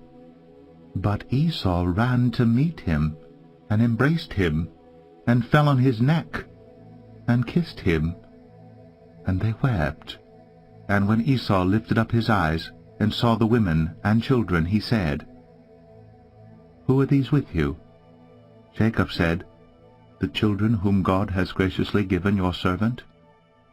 Then the servants drew near, they and their children, and bowed down. Leah likewise and her children drew near and bowed down. And last Joseph and Rachel drew near, and they bowed down. Esau said, "What do you mean by all this company that I met?" Jacob answered, "To find favor in the sight of my Lord." But Esau said, "I have enough, my brother, keep what you have for yourself." Jacob said, "No, please. If I have found favor in your sight, then accept my present from my hand, for I have seen your face, which is like seeing the face of God, and you have accepted me. Please, accept my blessing that is brought to you, because God has dealt graciously with me, and because I have enough." Thus he urged him, and he took it. Then Esau said, "Let us journey on our way, and I will go ahead of you." But Jacob said to him, "My Lord knows that the children are frail, and that the nursing flocks and herds are a care to me. If they are driven hard for one day, all the flocks will die. Let my Lord pass on ahead of his servant, and I will lead on slowly, at the pace of the livestock that are ahead of me, and at the pace of the children, until I come to my Lord in Seir." So Esau said, "Let me leave with you some of the people who are with me." But he said, "What need is there? Let me find favor in the sight of my Lord." So Esau returned that day on his way to Seir. But Jacob journeyed to Succoth, and built himself a house, and made booths for his livestock. Therefore the name of the place is called Succoth. And Jacob came safely to the city of Shechem, which is the land of Canaan, on his way from Padan Aram, and he camped before the city. And from the sons of Hamor, Shechem's father, he bought for 100 pieces of money the piece of land on which he had pitched his tent. There he erected an altar, and called it El Elohe Israel. Genesis 34. Now Dinah, the daughter of Leah, whom she had borne to Jacob, went out to see the women of the land. And when Shechem the son of Hamor the Hivite, the prince of the land, saw her, he seized her, and lay with her, and humiliated her. And his soul was drawn to Dinah the daughter of Jacob. He loved the young woman, and spoke tenderly to her. So Shechem spoke to his father Hamor, saying, "Get me this girl for my wife." Now Jacob heard that he had defiled his daughter Dinah, but his sons were with his livestock in the field, so Jacob held his peace until they came. And Hamor the father of Shechem went out to Jacob to speak with him. The sons of Jacob had come in from the field as soon as they heard of it, and the men were indignant and very angry, because he had done an outrageous thing in Israel by lying with Jacob's daughter, for such a thing must not be done. But Hamor spoke with them, saying, "The soul of my son Shechem longs for your daughter. Please give her to him to be his wife. Make marriages with us. Give your daughters to us, and take our daughters for yourselves. You shall dwell with us, and the land shall be open to you. Dwell and trade in it, and get property in it." Shechem also said to her father and to her brothers, "Let me find favor in your eyes, and whatever you say to me I will give. Ask me for as great a bride price and gift as you will, and I will give whatever you say to me. Only give me the young woman to be my wife." The sons of Jacob answered Shechem and his father Hamor deceitfully, because he had defiled their sister Dinah. They said to them, "We cannot do this thing, to give our sister to one who is uncircumcised, for that would be a disgrace to us. Only on this condition will we agree with you, that you will become as we are, by every male among you being circumcised. Then we will give our daughters to you, and we will take your daughters to ourselves, and we will dwell with you, and become one people. But if you will not listen to us and be circumcised, then we will take our daughter, and we will be gone. Their words pleased Hamor, and Hamor's son Shechem. And the young man did not delay to do the thing, because he delighted in Jacob's daughter. Now he was the most honored of all his father's house. So Hamor and his son Shechem came to the gate of their city, and spoke to the men of their city, saying, These men are at peace with us. Let them dwell in the land, and trade in it. For behold, the land is large enough for them. Let us take their daughters as wives, and let us give them our daughters. Only on this condition will the men agree to dwell with us to become one people, when every male among us is circumcised as they are circumcised. Will not their livestock, their property, and all their beasts be ours? Only let us agree with them, and they will dwell with us. And all who went out of the gate of his city listened to Hamor and his son Shechem, and every male was circumcised, all who went out of the gate of his city. On the third day, when they were sore, two of the sons of Jacob, Simeon and Levi, Dinah's brothers, took their swords, and came against the city while it felt secure, and killed all the males. They killed Hamor and his son Shechem with the sword, and took Dinah out of Shechem's house, and went away. The sons of Jacob came upon the slain, and plundered the city, because they had defiled their sister. They took their flocks, and their herds, their donkeys, and whatever was in the city and in the field, all their wealth, all their little ones and their wives, all that was in the houses, they captured and plundered. Then Jacob said to Simeon and Levi, You have brought trouble on me by making me stink to the inhabitants of the land, the Canaanites and the Perizzites. My numbers are few, and if they gather themselves against me and attack me, I shall be destroyed, both I and my household. But they said, Should he treat our sister like a prostitute?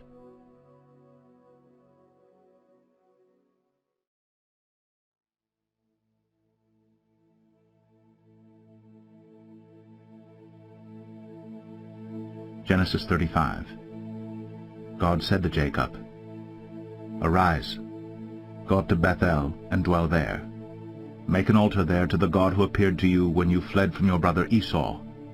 So Jacob said to his household and to all who are with him, Put away the foreign gods that are among you, and purify yourselves, and change your garments.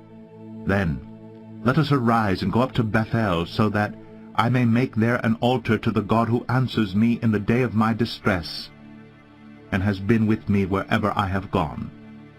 So they gave to Jacob all the foreign gods that they had, and the rings that were in their ears. Jacob hid them under the terebinth tree that was near Shechem. And as they journeyed, a terror from God fell upon the cities that were around them, so that they did not pursue the sons of Jacob. And Jacob came to Luz, that is Bethel, which is in the land of Canaan, he and all the people who were with him. And there he built an altar, and called the place El Bethel, because there God had revealed himself to him when he fled from his brother. And Deborah, Rebekah's nurse, died, and she was buried under an oak below Bethel. So he called its name Allon Bacuth.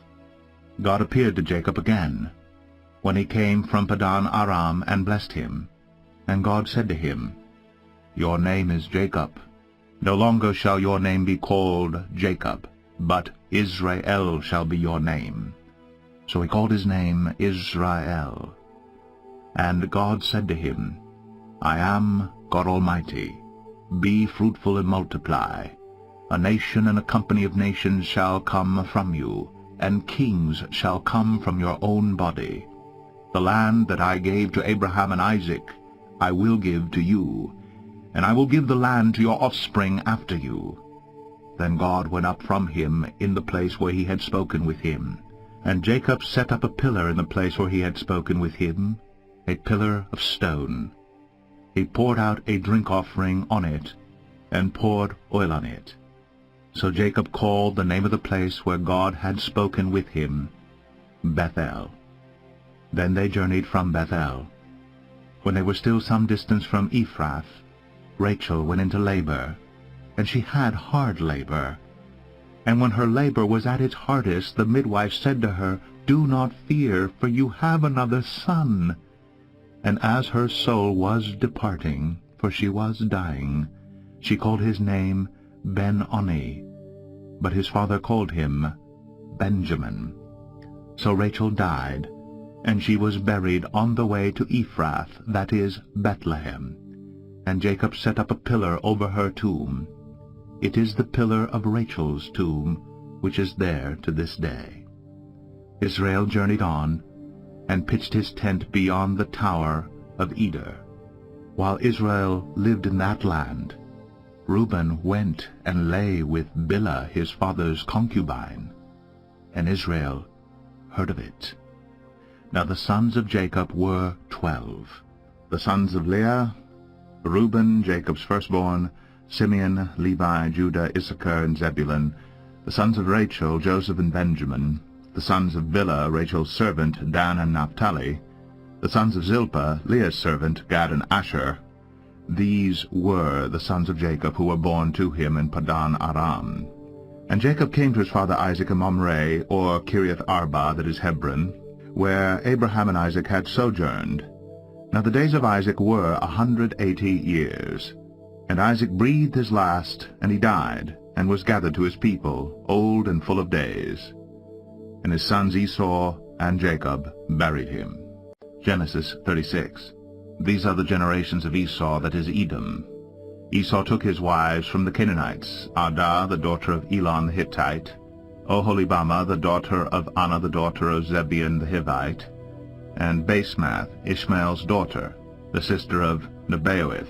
And Adah bore to Esau Eliphaz, Basemath bore Ruel, and Oholibamah bore Jeush, Jalam, and Korah. These are the sons of Esau who were born to him in the land of Canaan. Then Esau took his wives, his sons, his daughters, and all the members of his household, his livestock, all his beasts, and all his property that he had acquired in the land of Canaan. He went into a land away from his brother Jacob, for their possessions were too great for them to dwell together. The land of their sojournings could not support them because of their livestock. So Esau settled in the hill country of Seir. Esau is Edom. These are the generations of Esau, the father of the Edomites, in the hill country of Seir. These are the names of Esau's sons: Eliphaz, the son of Adah, the wife of Esau; Ruel, the son of Basemath, the wife of Esau. The sons of Eliphaz were Teman, Omar, Zepho, Gatam, and Kenaz. Timnah was a concubine of Eliphaz, Esau's son. She bore Amalek to Eliphaz. These are the sons of Adah, Esau's wife. These are the sons of Ruel: Nahath, Zerah, Shammah, and Mizah. These are the sons of Basemath, Esau's wife. These are the sons of Oholibamah, the daughter of Anah, the daughter of Zibeon, Esau's wife. She bore to Esau Jeush, Jalam, and Korah. These are the chiefs of the sons of Esau. The sons of Eliphaz, the firstborn of Esau, the chiefs: Teman, Omar, Zepho, Kenaz, Korah, Gatam, and Amalek. These are the chiefs of Eliphaz in the land of Edom. These are the sons of Adah. These are the sons of Ruel, Esau's son, the chiefs: Nahath, Zerah, Shammah, and Mizah. These are the chiefs of Ruel in the land of Edom. These are the sons of Basemath, Esau's wife. These are the sons of Oholibamah, Esau's wife, the chiefs: Jeush, Jalam, and Korah. These are the chiefs born of Oholibamah, the daughter of Anah, Esau's wife. These are the sons of Esau, that is Edom, and these are their chiefs. These are the sons of Seir the Horite, the inhabitants of the land: Lotan, Shobal, Zibeon, Anah, Dishan, Ezer, and Dishan. These are the chiefs of the Horites, the sons of Seir, in the land of Edom. The sons of Lotan were Horai and Hemam, and Lotan's sister was Timnah. These are the sons of Shobal, Alvan, Manahath, Ebal, Shepho, and Onam. These are the sons of Zebeon, Ai and Anah. He is the Anah who found the hot springs in the wilderness, as he pastured the donkeys of Zebeon his father. These are the children of Anah, Dishan, and Oholibamah the daughter of Anah. These are the sons of Dishan, Hemdan, Eshban, Ithran, and Sheran. These are the sons of Ezer, Bilan, Zaavan, and Akan. These are the sons of Dishan, Uz, and Aran. These are the chiefs of the Horites. The chiefs Lotan, Shobal, Zebeon, Anah, Dishan, Ezer, and Dishan. These are the chiefs of the Horites, chief by chief, in the land of Seir. These are the kings who reigned in the land of Edom, before any king reigned over the Israelites. Bela the son of Beor reigned in Edom, the name of his city being Dinhabah. Bela died, and Jobab the son of Zerah of Bozrah reigned in his place. Jobab died, and Husham of the land of the Temanites reigned in his place. Husham died, and Hadad the son of Bedad, who defeated Midian in the country of Moab, reigned in his place, the name of his city being Avith. Hadad died, and Samlah of Masrekah reigned in his place. Samlah died, and Shaul of Rehoboth on the Euphrates reigned in his place. Shaul died, and Baal-Hanan the son of Akbor reigned in his place. Baal-Hanan the son of Akbor died, and Hadar reigned in his place, the name of his city being Paul. His wife's name was Mehetabel, the daughter of Matred, daughter of Mezahab. These are the names of the chiefs of Esau, according to their clans and their dwelling places by their names. The chiefs Timnah, Alvah, Japheth, Oholibamah, Elah, Pinon, Kenaz, Teman, Mibzar, Magdiel, and Aram. These are the chiefs of Edom, that is Esau, the father of Edom, according to their dwelling places, in the land of their possession. Genesis 37. Jacob lived in the land of his father's sojournings, in the land of Canaan. These are the generations of Jacob. Joseph, being 17 years old, was pasturing the flock with his brothers. He was a boy with the sons of Bilhah and Zilpah, his father's wives. And Joseph brought a bad report of them to their father. Now Israel loved Joseph more than any other of his sons, because he was the son of his old age. And he made him a robe of many colors. But when his brothers saw that their father loved him more than all his brothers, they hated him, and could not speak peacefully to him. Now Joseph had a dream, and when he told it to his brothers, they hated him even more. He said to them, "Hear this dream that I have dreamed. Behold, we were binding sheaves in the field, and behold, my sheaf arose and stood upright. And behold, your sheaves gathered around it, and bowed down to my sheaf." His brothers said to him, "Are you indeed to reign over us? Or are you indeed to rule over us?" So they hated him even more for his dreams and for his words. Then he dreamed another dream, and told it to his brothers, and said, "Behold, I have dreamed another dream. Behold, the sun, the moon, and 11 stars were bowing down to me." But when he told it to his father and to his brothers, his father rebuked him and said to him, "What is this dream that you have dreamed? Shall I and your mother and your brothers indeed come to bow ourselves to the ground before you?" And his brothers were jealous of him. But his father kept the saying in mind. Now his brothers went to pasture their father's flock near Shechem. And Israel said to Joseph, "Are not your brothers pasturing the flock at Shechem? Come, I will send you to them." And he said to him, "Here I am." So he said to him, "Go now, see if it is well with your brothers and with the flock, and bring me word." So he sent him from the valley of Hebron, and he came to Shechem. And a man found him wandering in the fields. And the man asked him, "What are you seeking?" "I am seeking my brothers," he said. "Tell me, please, where they are pasturing the flock." And the man said, "They have gone away, for I heard them say, 'Let us go to Dothan.'" So Joseph went after his brothers and found them at Dothan. They saw him from afar, and before he came near to them, they conspired against him to kill him. They said to one another, "Here comes this dreamer. Come now, let us kill him and throw him into one of the pits. Then we will say that a fierce animal has devoured him, and we will see what will become of his dreams." But when Reuben heard it, he rescued him out of their hands, saying, "Let us not take his life." And Reuben said to them, "Shed no blood. Cast him into this pit here in the wilderness, but do not lay a hand on him, that he might rescue him out of their hand to restore him to his father." So when Joseph came to his brothers, they stripped him of his robe, the robe of many colors that he wore, and they took him and cast him into a pit. The pit was empty. There was no water in it. Then they sat down to eat. And looking up they saw a caravan of Ishmaelites coming from Gilead, with their camels bearing gum, balm, and myrrh on their way to carry it down to Egypt. Then Judah said to his brothers, "What profit is it if we kill our brother and conceal his blood?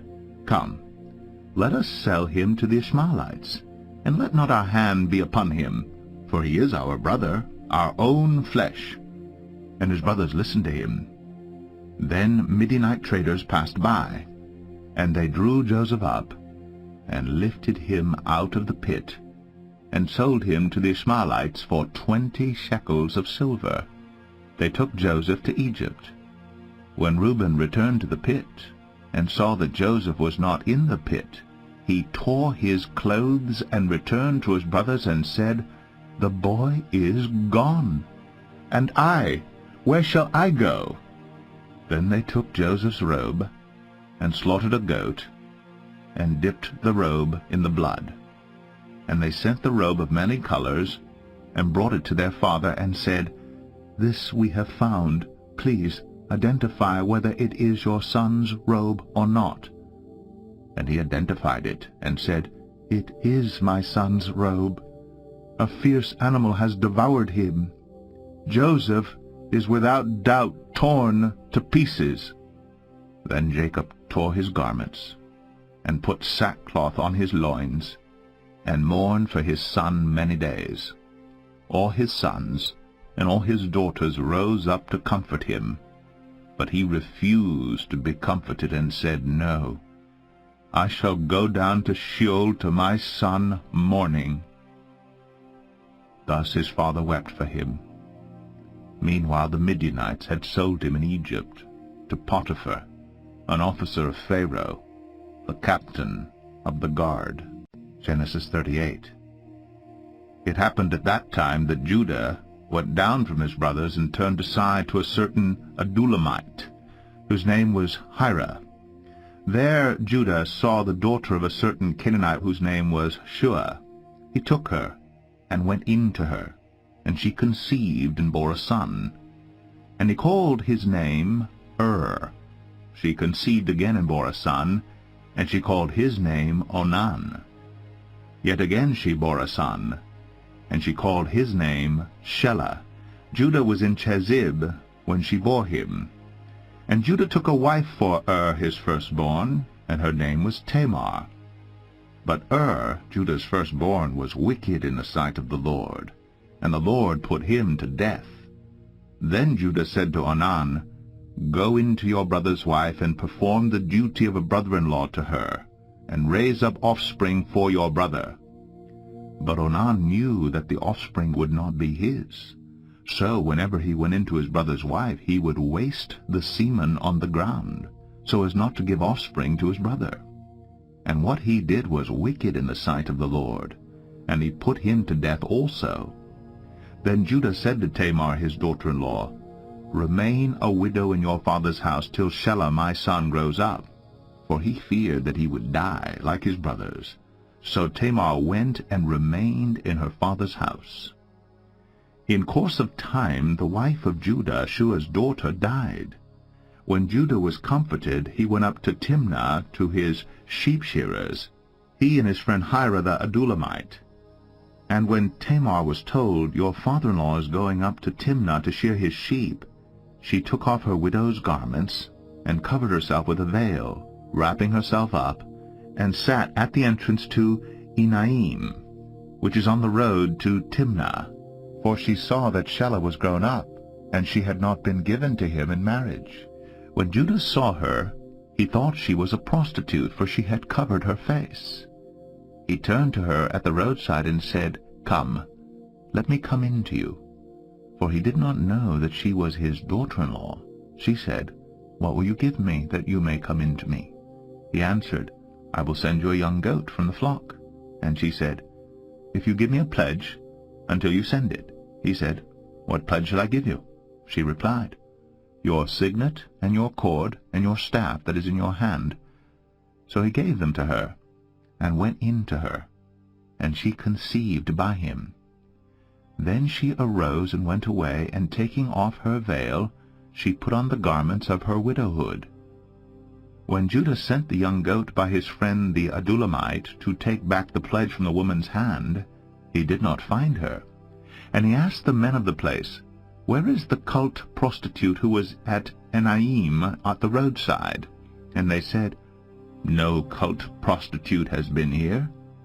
So he returned to Judah and said, "I have not found her." Also the men of the place said, "No cult prostitute has been here." And Judah replied, "Let her keep the things as her own, or we shall be laughed at. You see, I sent this young goat, and you did not find her." About 3 months later, Judah was told, "Tamar, your daughter-in-law, has been immoral. Moreover, she is pregnant by immorality." And Judah said, "Bring her out and let her be burned." As she was being brought out, she sent word to her father-in-law, "By the man to whom these belong, I am pregnant." And she said, "Please, identify whose these are, the signet, and the cord, and the staff." Then Judah identified them and said, "She is more righteous than I, since I did not give her to my son Shelah." And he did not know her again. When the time of her labor came, there were twins in her womb. And when she was in labor, one put out a hand, and the midwife took and tied a scarlet thread on his hand, saying, "This one came out first." But as he drew back his hand, behold, his brother came out, and she said, "What a breach you have made for yourself." Therefore his name was called Perez. Afterward his brother came out with the scarlet thread on his hand, and his name was called Zerah. Genesis 39. Now Joseph had been brought down to Egypt, and Potiphar, an officer of Pharaoh, the captain of the guard, an Egyptian, had bought him from the Ishmaelites who had brought him down there. The Lord was with Joseph, and he became a successful man, and he was in the house of his Egyptian master. His master saw that the Lord was with him, and that the Lord caused all that he did to succeed in his hands. So Joseph found favor in his sight and attended him. And he made him overseer of his house, and put him in charge of all that he had. From the time that he made him overseer in his house, and over all that he had, the Lord blessed the Egyptian's house for Joseph's sake. The blessing of the Lord was on all that he had, in house and field. So he left all that he had in Joseph's charge, and because of him he had no concern about anything but the food he ate. Now Joseph was handsome in form and appearance. And after a time his master's wife cast her eyes on Joseph and said, "Lie with me." But he refused, and said to his master's wife, "Behold, because of me my master has no concern about anything in the house, and he has put everything that he has in my charge. He is not greater in this house than I am, nor has he kept back anything from me except yourself, because you are his wife. How then can I do this great wickedness and sin against God?"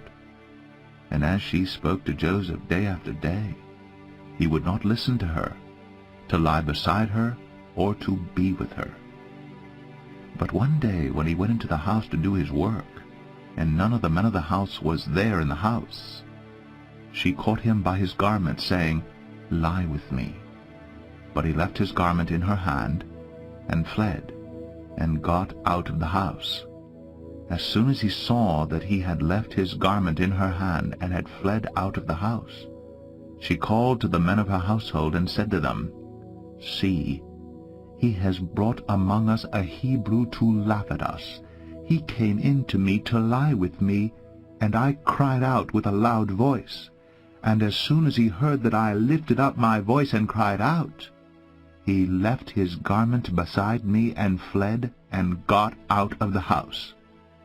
Then she laid up his garment by her until his master came home. And she told him the same story, saying, "The Hebrew servant whom you have brought among us came in to me to laugh at me. But as soon as I lifted up my voice and cried, he left his garment beside me and fled out of the house." As soon as his master heard the words that his wife spoke to him, "This is the way your servant treated me," his anger was kindled. And Joseph's master took him and put him into the prison, the place where the king's prisoners were confined, and he was there in prison. But the Lord was with Joseph, and showed him steadfast love, and gave him favor in the sight of the keeper of the prison. And the keeper of the prison put Joseph in charge of all the prisoners who were in the prison. Whatever was done there, he was the one who did it. The keeper of the prison paid no attention to anything that was in Joseph's charge, because the Lord was with him, and whatever he did, the Lord made it succeed. Genesis 40. Sometime after this, the cupbearer of the king of Egypt and his baker committed an offense against their lord, the king of Egypt. And Pharaoh was angry with his two officers, the chief cupbearer and the chief baker. And he put them in custody in the house of the captain of the guard, in the prison where Joseph was confined. The captain of the guard appointed Joseph to be with them, and he attended them. They continued for some time in custody. And one night they both dreamed, the cupbearer and the baker of the king of Egypt, who were confined in the prison, each his own dream, and each dream with its own interpretation. When Joseph came to them in the morning, he saw that they were troubled. So he asked Pharaoh's officers who were with him in custody in his master's house, "Why are your faces downcast today?" They said to him, "We have had dreams, and there is no one to interpret them." And Joseph said to them, "Do not interpretations belong to God? Please, tell them to me." So the chief cupbearer told his dream to Joseph and said to him, "In my dream there was a vine before me, and on the vine there were 3 branches. As soon as it budded, its blossoms shot forth, and the clusters ripened into grapes. Pharaoh's cup was in my hand, and I took the grapes and pressed them into Pharaoh's cup, and placed the cup in Pharaoh's hand." Then Joseph said to him, "This is its interpretation. The 3 branches are 3 days.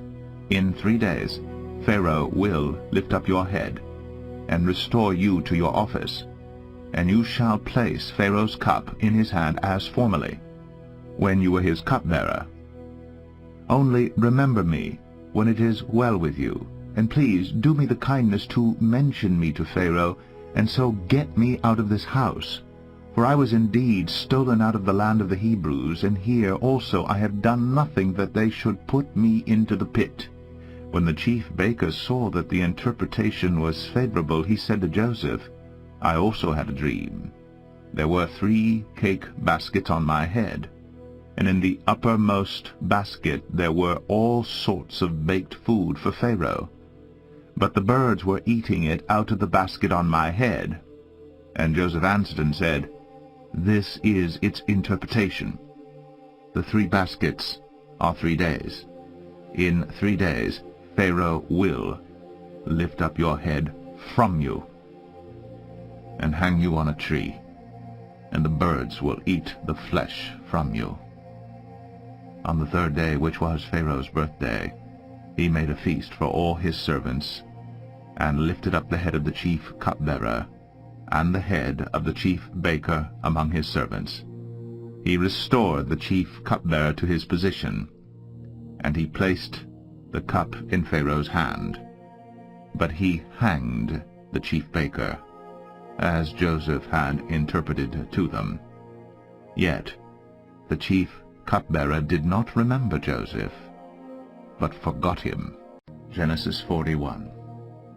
After 2 whole years, Pharaoh dreamed that he was standing by the Nile, and behold, there came up out of the Nile 7 cows, attractive and plump, and they fed in the reed grass. And behold, 7 other cows, ugly and thin, came up out of the Nile after them, and stood by the other cows on the bank of the Nile. And the ugly, thin cows ate up the 7 attractive, plump cows. And Pharaoh awoke, and he fell asleep and dreamed a second time. And behold, 7 ears of grain, plump and good, were growing on one stalk. And behold, after them sprouted 7 ears, thin and blighted by the east wind. And the thin ears swallowed up the 7 plump full ears. And Pharaoh awoke, and behold, it was a dream. So in the morning his spirit was troubled, and he sent and called for all the magicians of Egypt and all its wise men. Pharaoh told them his dreams, but there was none who could interpret them to Pharaoh. Then the chief cupbearer said to Pharaoh, "I remember my offenses today. When Pharaoh was angry with his servants and put me and the chief baker in custody in the house of the captain of the guard, we dreamed on the same night, he and I, each having a dream with its own interpretation. A young Hebrew was there with us, a servant of the captain of the guard. When we told him, he interpreted our dreams to us, giving an interpretation to each man according to his dream. And as he interpreted to us, so it came about.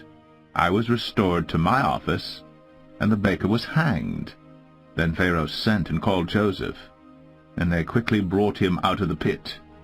And when he had shaved himself and changed his clothes, he came in before Pharaoh. And Pharaoh said to Joseph, "I have had a dream, and there is no one who can interpret it. I have heard it said of you that when you hear a dream, you can interpret it." Joseph answered Pharaoh, "It is not in me. God will give Pharaoh a favorable answer." Then Pharaoh said to Joseph, "Behold, in my dream I was standing on the banks of the Nile. 7 cows, plump and attractive, came up out of the Nile and fed in the reed grass. 7 other cows came up after them, poor and very ugly and thin, such as I had never seen in all the land of Egypt. And the thin, ugly cows ate up the first 7 plump cows. But when they had eaten them, no one would have known that they had eaten them, for they were still as ugly as at the beginning. Then I awoke.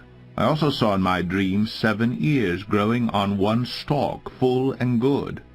7 ears, withered, thin, and blighted by the east wind, sprouted after them. And the thin ears swallowed up the 7 good ears. And I told it to the magicians, but there was no one who could explain it to me." Then Joseph said to Pharaoh, "The dreams of Pharaoh are one. God has revealed to Pharaoh what he is about to do. The 7 good cows are 7 years, and the 7 good ears are 7 years. The dreams are one. The 7 lean and ugly cows that came up after them are 7 years. And the 7 empty ears blighted by the east wind are also 7 years of famine. It is as I told Pharaoh. God has shown to Pharaoh what he is about to do. There will come 7 years of great plenty throughout all the land of Egypt, but after them there will arise 7 years of famine, and all the plenty will be forgotten in the land of Egypt. The famine will consume the land, and the plenty will be unknown in the land by reason of the famine that will follow, for it will be very severe. And the doubling of Pharaoh's dream means that the thing is fixed by God, and God will shortly bring it about. Now therefore let Pharaoh select a discerning and wise man, and set him over the land of Egypt. Let Pharaoh proceed to appoint overseers over the land, and take 1/5 of the produce of the land of Egypt during the 7 plentiful years. And let them gather all the food of these good years that are coming, and store up grain under the authority of Pharaoh for food in the cities, and let them keep it. That food shall be a reserve for the land against the 7 years of famine that are to occur in the land of Egypt, so that the land may not perish through the famine. This proposal pleased Pharaoh and all his servants. And Pharaoh said to his servants, Can we find a man like this in whom is the Spirit of God? Then Pharaoh said to Joseph, Since God has shown you all this, there is none so discerning and wise as you are. You shall be over my house, and all my people shall order themselves as you command. Only as regards the throne will I be greater than you. And Pharaoh said to Joseph, See, I have set you over all the land of Egypt. Then Pharaoh took his signet ring from his hand, and put it on Joseph's hand, and clothed him in garments of fine linen, and put a gold chain about his neck. And he made him ride in his 2nd chariot. And they called out before him, Bow the knee. Thus he set him over all the land of Egypt. Moreover, Pharaoh said to Joseph, I am Pharaoh, and without your consent no one shall lift up hand or foot in all the land of Egypt. And Pharaoh called Joseph's name Zaphenath-paneah. And he gave him in marriage Asenath, the daughter of Potipharah, priest of On. So Joseph went out over the land of Egypt. Joseph was 30 years old when he entered the service of Pharaoh, king of Egypt. And Joseph went out from the presence of Pharaoh, and went through all the land of Egypt. During the 7 plentiful years the earth produced abundantly. And he gathered up all the food of these 7 years, which occurred in the land of Egypt, and put the food in the cities. He put in every city the food from the fields around it. And Joseph stored up grain in great abundance, like the sand of the sea, until he ceased to measure it, for it could not be measured. Before the year of famine came, 2 sons were born to Joseph. Asenath, the daughter of Potipharah, priest of On, bore them to him. Joseph called the name of the firstborn Manasseh, for he said, God has made me forget all my hardship and all my father's house. The name of the second he called Ephraim, for God has made me fruitful in the land of my affliction. The 7 years of plenty that occurred in the land of Egypt came to an end, and the 7 years of famine began to come, as Joseph had said. There was famine in all lands, but in all the land of Egypt there was bread. When all the land of Egypt was famished, the people cried to Pharaoh for bread. Pharaoh said to all the Egyptians, Go to Joseph. What he says to you, do. So when the famine had spread over all the land, Joseph opened all the storehouses and sold to the Egyptians, for the famine was severe in the land of Egypt. Moreover, all the earth came to Egypt to Joseph to buy grain, because the famine was severe over all the earth. Genesis 42. When Jacob learned that there was grain for sale in Egypt, he said to his sons, Why do you look at one another? And he said, Behold, I have heard that there is grain for sale in Egypt. Go down and buy grain for us there, that we may live and not die. So 10 of Joseph's brothers went down to buy grain in Egypt. But Jacob did not send Benjamin, Joseph's brother, with his brothers, for he feared that harm might happen to him. Thus the sons of Israel came to buy among the others who came, for the famine was in the land of Canaan. Now Joseph was governor over the land. He was the one who sold to all the people of the land. And Joseph's brothers came and bowed themselves before him with their faces to the ground. Joseph saw his brothers and recognized them. But he treated them like strangers and spoke roughly to them. Where do you come from? He said. They said, From the land of Canaan, to buy food. And Joseph recognized his brothers, but they did not recognize him. And Joseph remembered the dreams that he had dreamed of them. And he said to them, You are spies. You have come to see the nakedness of the land. They said to him, "No, my lord, your servants have come to buy food. We are all sons of one man. We are honest men. Your servants have never been spies." He said to them, "No, it is the nakedness of the land that you have come to see." And they said, "We, your servants, are 12 brothers, the sons of one man in the land of Canaan, and behold, the youngest is this day with our father, and one is no more." But Joseph said to them, "It is as I said to you, you are spies. By this you shall be tested. By the life of Pharaoh you shall not go from this place, unless your youngest brother comes here. Send one of you, and let him bring your brother while you remain confined, that your words may be tested whether there is truth in you, or else, by the life of Pharaoh, surely you are spies." And he put them all together in custody for 3 days. On the 3rd day Joseph said to them, "Do this, and you will live, for I fear God. If you are honest men, let one of your brothers remain confined where you are in custody, and let the rest go and carry grain for the famine of your households, and bring your youngest brother to me. So your words will be verified, and you shall not die." And they did so. Then they said to one another, "In truth we are guilty concerning our brother, in that we saw the distress of his soul when he begged us, and we did not listen. That is why this distress has come upon us." And Reuben answered them, "Did I not tell you not to sin against the boy? But you did not listen. So now there comes a reckoning for his blood."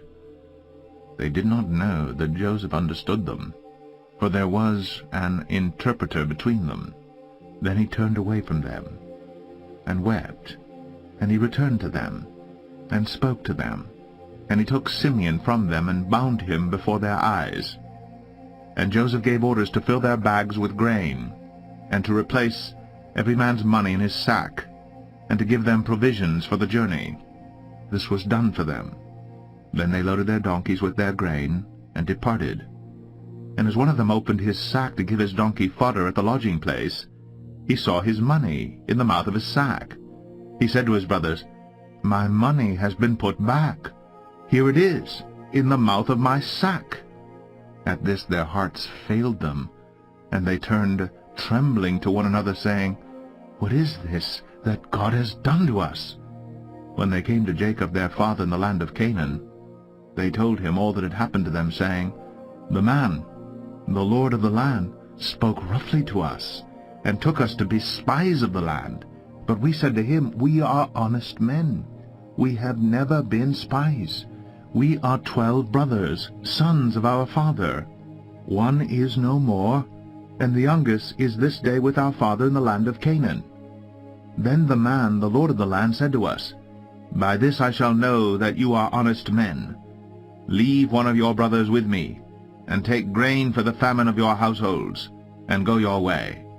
Bring your youngest brother to me. Then I shall know that you are not spies, but honest men. And I will deliver your brother to you, and you shall trade in the land.'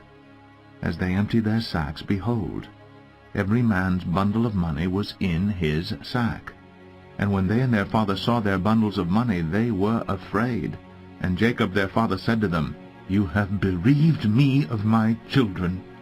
Joseph is no more, and Simeon is no more, and now you would take Benjamin? All this has come against me.' Then Reuben said to his father, 'Kill my 2 sons, if I do not bring him back to you. Put him in my hands, and I will bring him back to you.' But he said, 'My son shall not go down with you, for his brother is dead, and he is the only one left.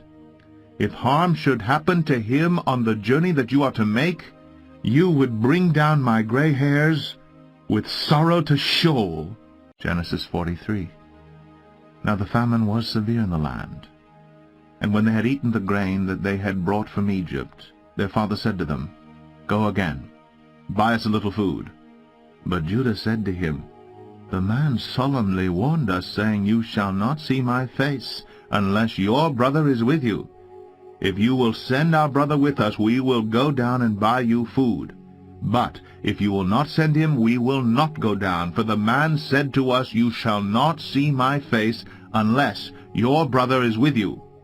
Israel said, Why did you treat me so badly as to tell the man that you had another brother? They replied, The man questioned us carefully about ourselves and our kindred, saying, Is your father still alive? Do you have another brother? What we told him was in answer to these questions. Could we in any way know that he would say, Bring your brother down?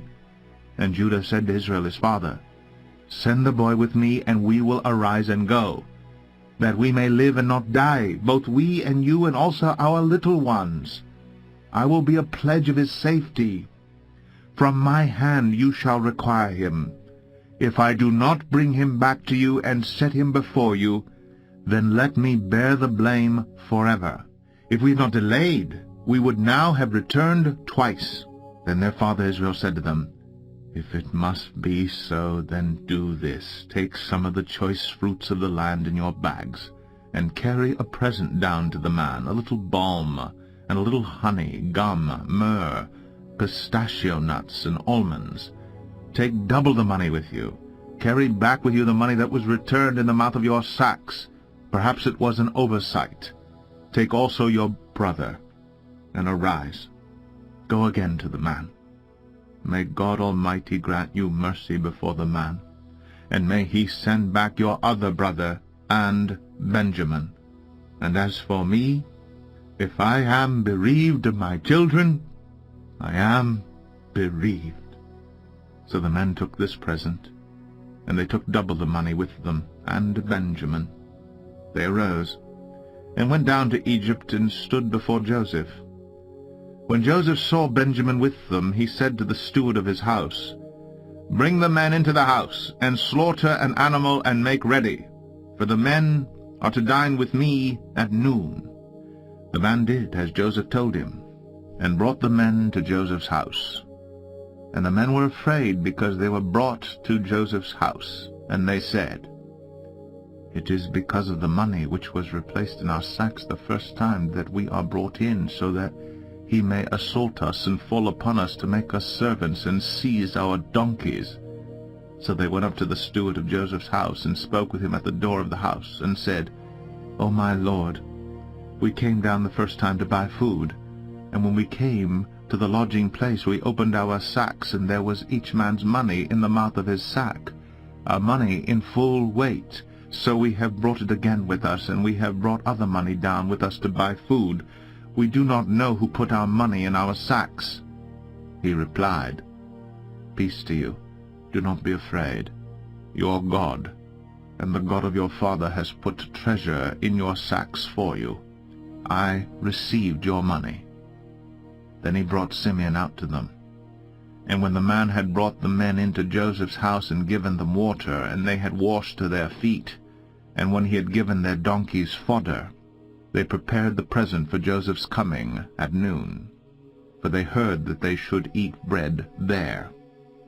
When Joseph came home, they brought into the house to him the present that they had with them, and bowed down to him to the ground, and inquired about their welfare, and said, Is your father well? The old man of whom you spoke, is he still alive? They said, Your servant our father is well, he is still alive. And they bowed their heads and prostrated themselves. And he lifted up his eyes and saw his brother Benjamin, his mother's son, and said, Is this your youngest brother of whom you spoke to me? God be gracious to you, my son. Then Joseph hurried out, for his compassion grew warm for his brother, and he sought a place to weep. And he entered his chamber and wept there. Then he washed his face and came out, and controlling himself he said, Serve the food. They served him by himself, and them by themselves, and the Egyptians who ate with him by themselves, because the Egyptians could not eat with the Hebrews, for that is an abomination to the Egyptians. And they sat before him, the firstborn according to his birthright, and the youngest according to his youth. And the men looked at one another in amazement. Portions were taken to them from Joseph's table, But Benjamin's portion was 5 times as much as any of theirs, and they drank and were merry with him. Genesis 44. Then he commanded the steward of his house, "Fill the men's sacks with food, as much as they can carry, and put each man's money in the mouth of his sack, and put my cup, the silver cup, in the mouth of the sack of the youngest, with his money for the grain." And he did, as Joseph told him. As soon as the morning was light, the men were sent away with their donkeys. They had gone only a short distance from the city. Now Joseph said to his steward, "Up, follow after the men, and when you overtake them, say to them, 'Why have you repaid evil for good? Is it not from this that my Lord drinks, and by this that he practices divination? You have done evil in doing this.'"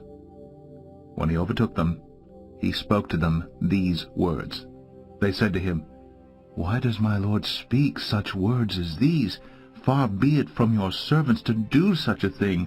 Behold, the money that we found in the mouths of our sacks we brought back to you from the land of Canaan.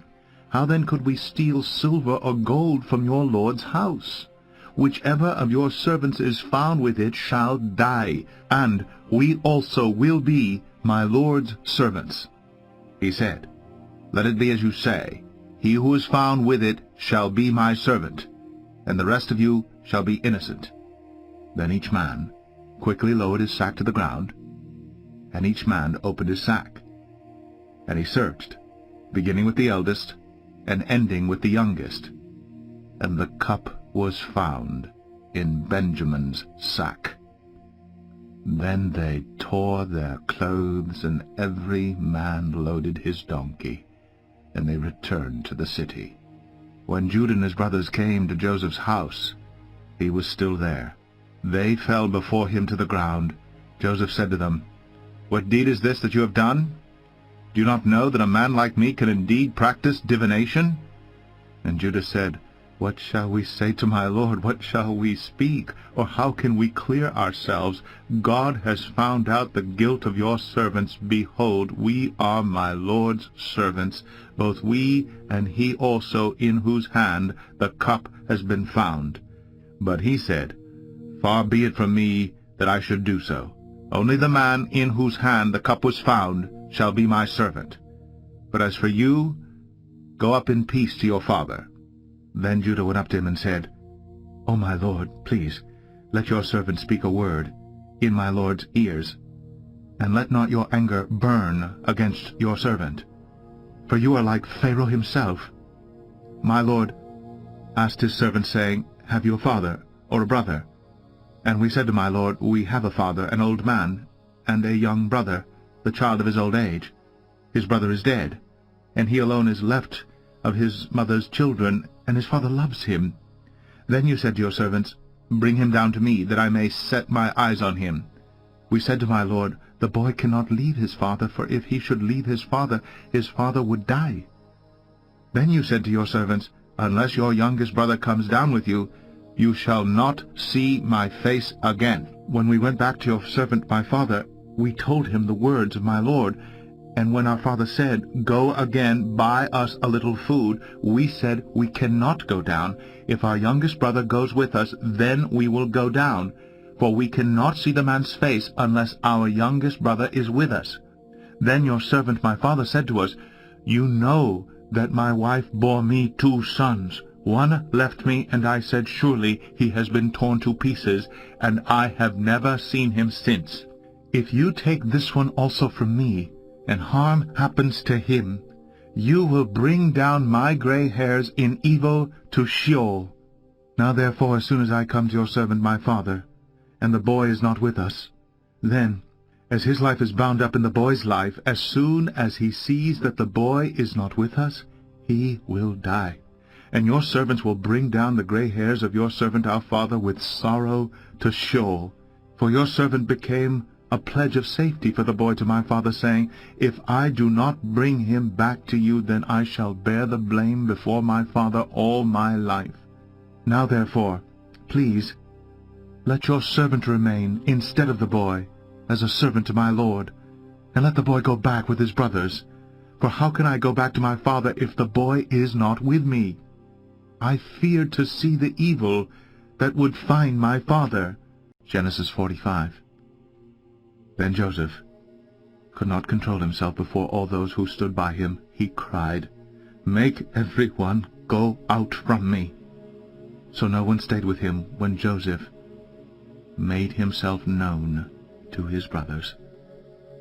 And he wept aloud so that the Egyptians heard it, and the household of Pharaoh heard it. And Joseph said to his brothers, "I am Joseph. Is my father still alive?" But his brothers could not answer him, for they were dismayed at his presence. So Joseph said to his brothers, "Come near to me, please." And they came near, and he said, "I am your brother Joseph, whom you sold into Egypt. And now do not be distressed or angry with yourselves because you sold me here. For God sent me before you to preserve life. For the famine has been in the land these 2 years, and there are yet 5 years in which there will be neither plowing nor harvest. And God sent me before you to preserve for you a remnant on earth, and to keep alive for you many survivors. So it was not you who sent me here, but God. He has made me a father to Pharaoh, and lord of all his house, and ruler over all the land of Egypt. Hurry, and go up to my father and say to him, 'Thus says your son Joseph, God has made me Lord of all Egypt.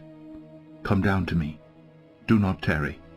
You shall dwell in the land of Goshen, and you shall be near me, you and your children, and your children's children, and your flocks, your herds, and all that you have. There I will provide for you, for there are yet 5 years of famine to come, so that you and your household and all that you have do not come to poverty. And now your eyes see, and the eyes of my brother Benjamin see, that it is my mouth that speaks to you. You must tell my father of all my honor in Egypt, and of all that you have seen. Hurry, and bring my father down here." Then he fell upon his brother Benjamin's neck, and wept. And Benjamin wept upon his neck. And he kissed all his brothers, and wept upon them. After that, his brothers talked with him.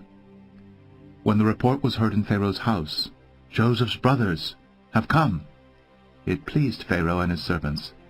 And Pharaoh said to Joseph, "Say to your brothers, 'Do this, load your beasts, and go back to the land of Canaan, and take your father and your households, and come to me. And I will give you the best of the land of Egypt, and you shall eat the fat of the land.' And you, Joseph, are commanded to say, 'Do this, take wagons from the land of Egypt for your little ones, and for your wives, and bring your father, and come. Have no concern for your goods, for the best of all the land of Egypt is yours.'" The sons of Israel did so. And Joseph gave them wagons according to the command of Pharaoh, and gave them provisions for the journey. To each and all of them he gave a change of clothes. But to Benjamin he gave 300 shekels of silver, and 5 changes of clothes. To his father he sent as follows: 10 donkeys loaded with the good things of Egypt, and 10 female donkeys loaded with grain, bread, and provision for his father on the journey. Then he sent his brothers away, and as they departed, he said to them, "Do not quarrel on the way." So they went up out of Egypt, and came to the land of Canaan to their father Jacob. And they told him, "Joseph is still alive, and he is ruler over all the land of Egypt." And his heart became numb, for he did not believe them.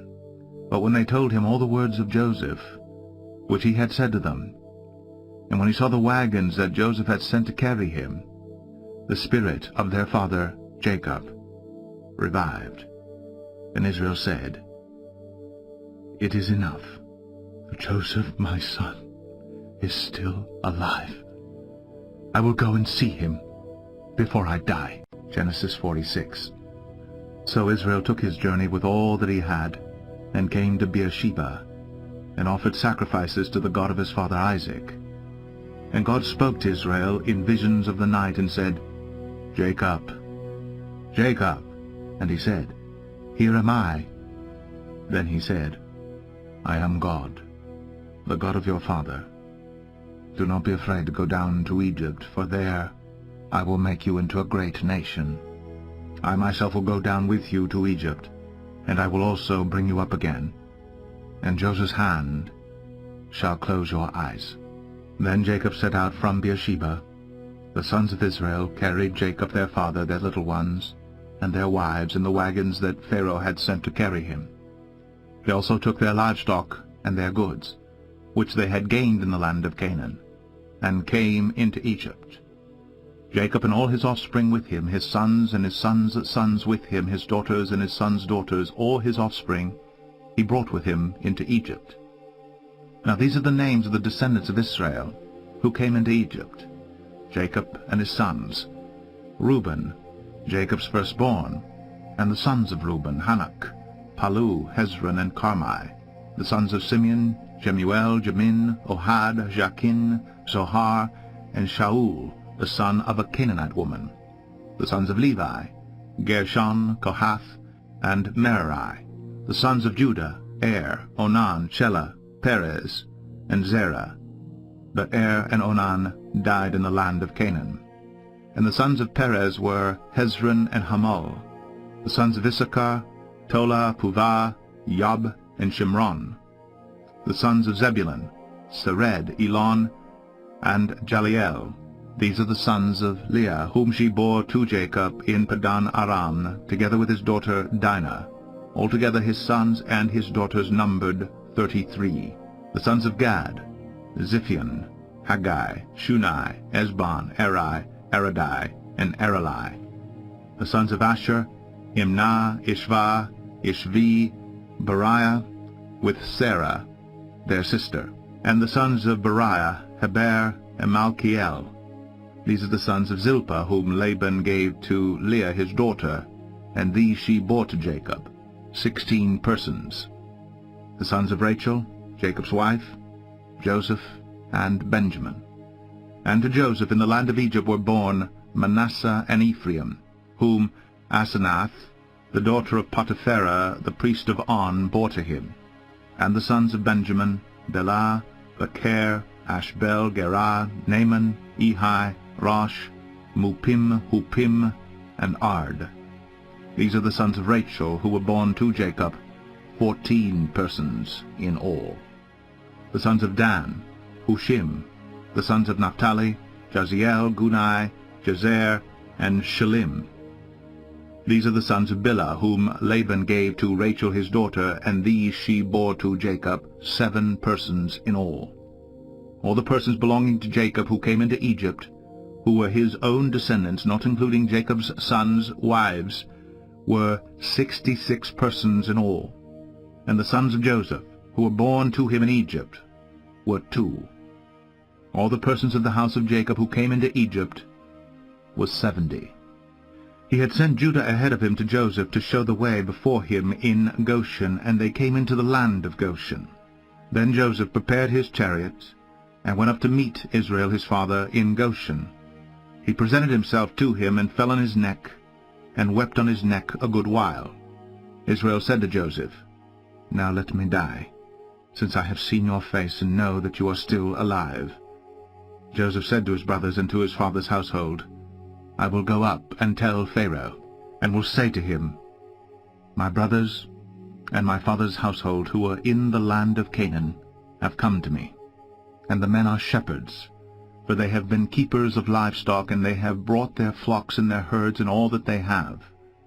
When Pharaoh calls you and says, What is your occupation? You shall say, Your servants have been keepers of livestock from our youth even until now, both we and our fathers, in order that you may dwell in the land of Goshen. For every shepherd is an abomination to the Egyptians. Genesis 47. So Joseph went in and told Pharaoh, My father and my brothers with their flocks and herds and all that they possess, have come from the land of Canaan. They are now in the land of Goshen. And from among his brothers he took 5 men and presented them to Pharaoh. Pharaoh said to his brothers, "What is your occupation?" And they said to Pharaoh, "Your servants are shepherds, as our fathers were."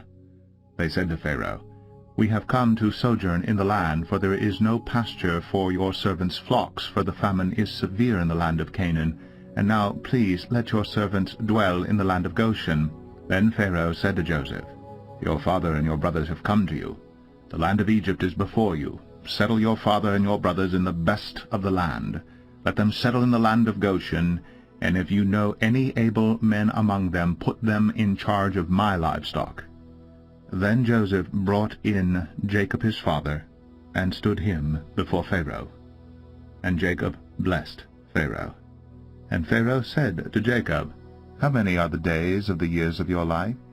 And Jacob said to Pharaoh, "The days of the years of my sojourning are 130 years.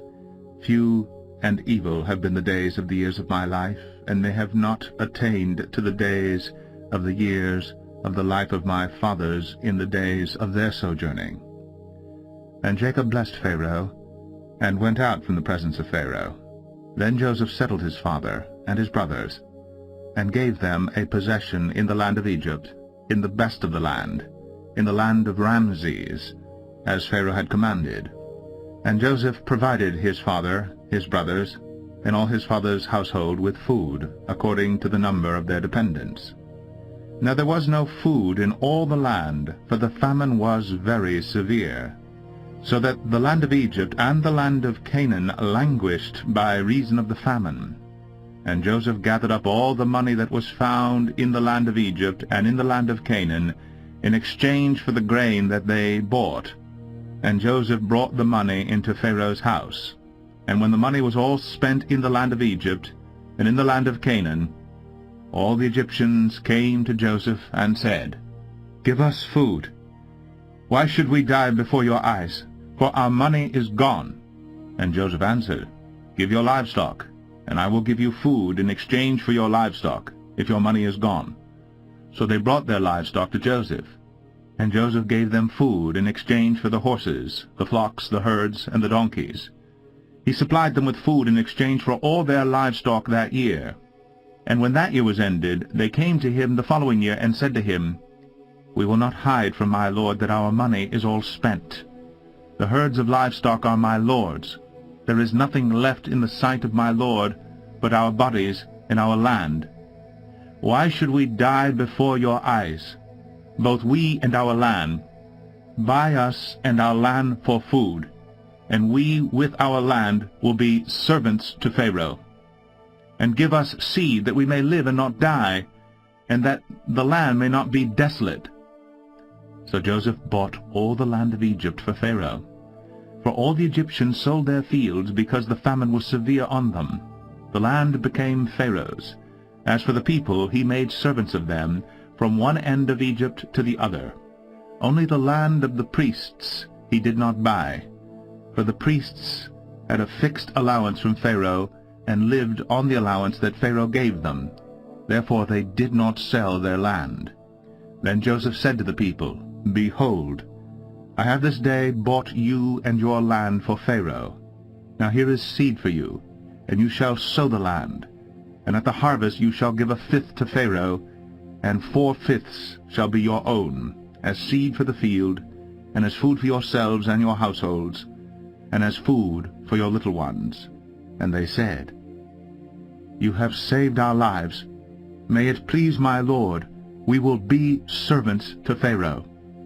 So Joseph made it a statute concerning the land of Egypt, and it stands to this day, that Pharaoh should have the 5th. The land of the priests alone did not become Pharaoh's.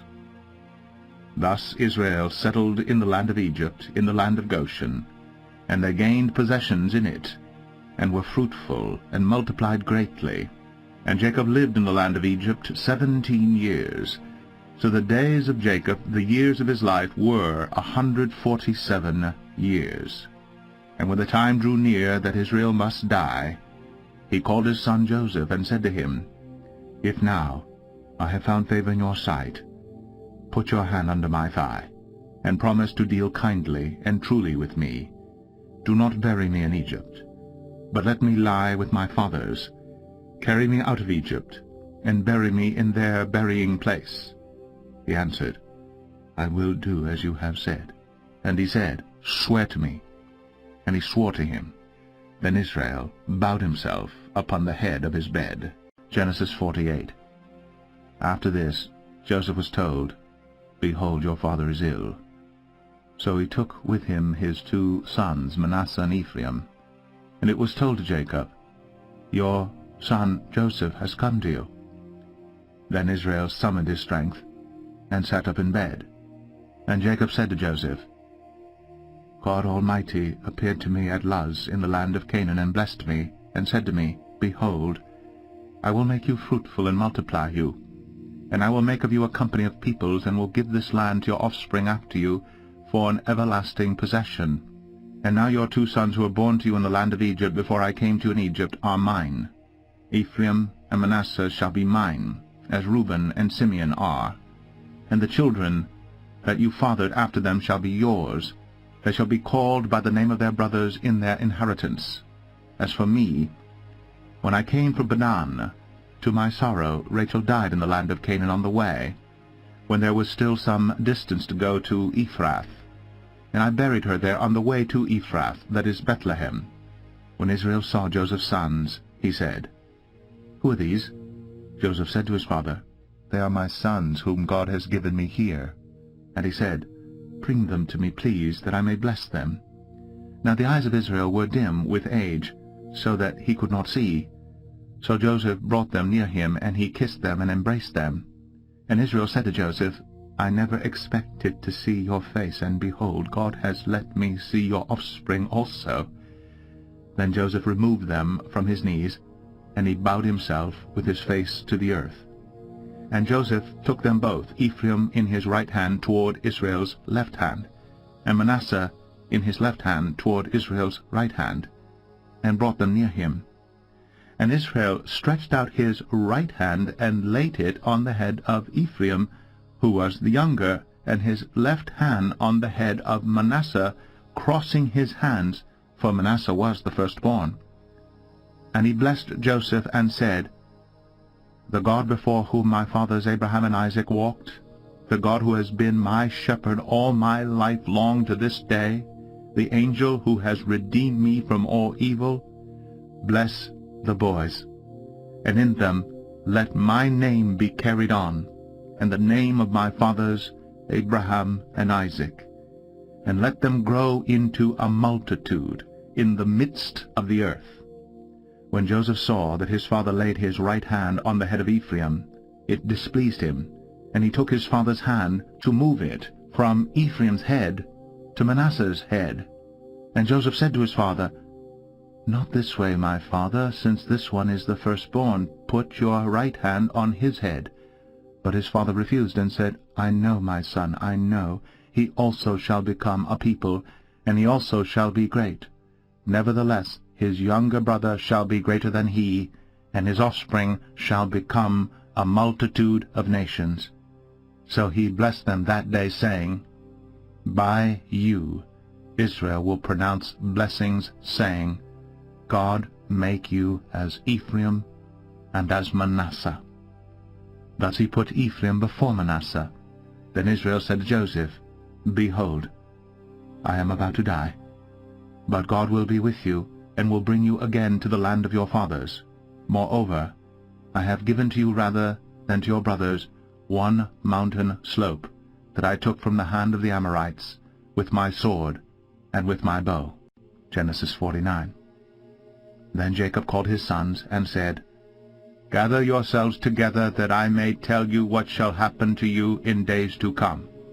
Assemble, and listen, O sons of Jacob. Listen to Israel your father. Reuben, you are my firstborn, my might, and the firstfruits of my strength, preeminent in dignity, and preeminent in power, unstable as water.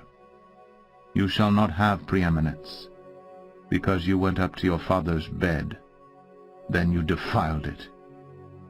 he went up to my couch. Simeon and Levi are brothers. Weapons of violence are their swords.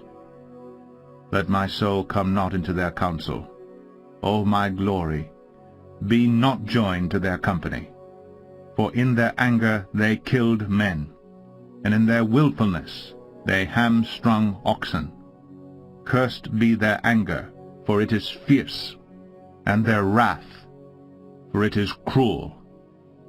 I will divide them in Jacob, and scatter them in Israel. Judah, your brothers shall praise you. Your hand shall be on the neck of your enemies. Your father's sons shall bow down before you. Judah is a lion's cub. From the prey, my son, you have gone up. He stooped down. He crouched as a lion, and as a lioness. Who dares rouse him?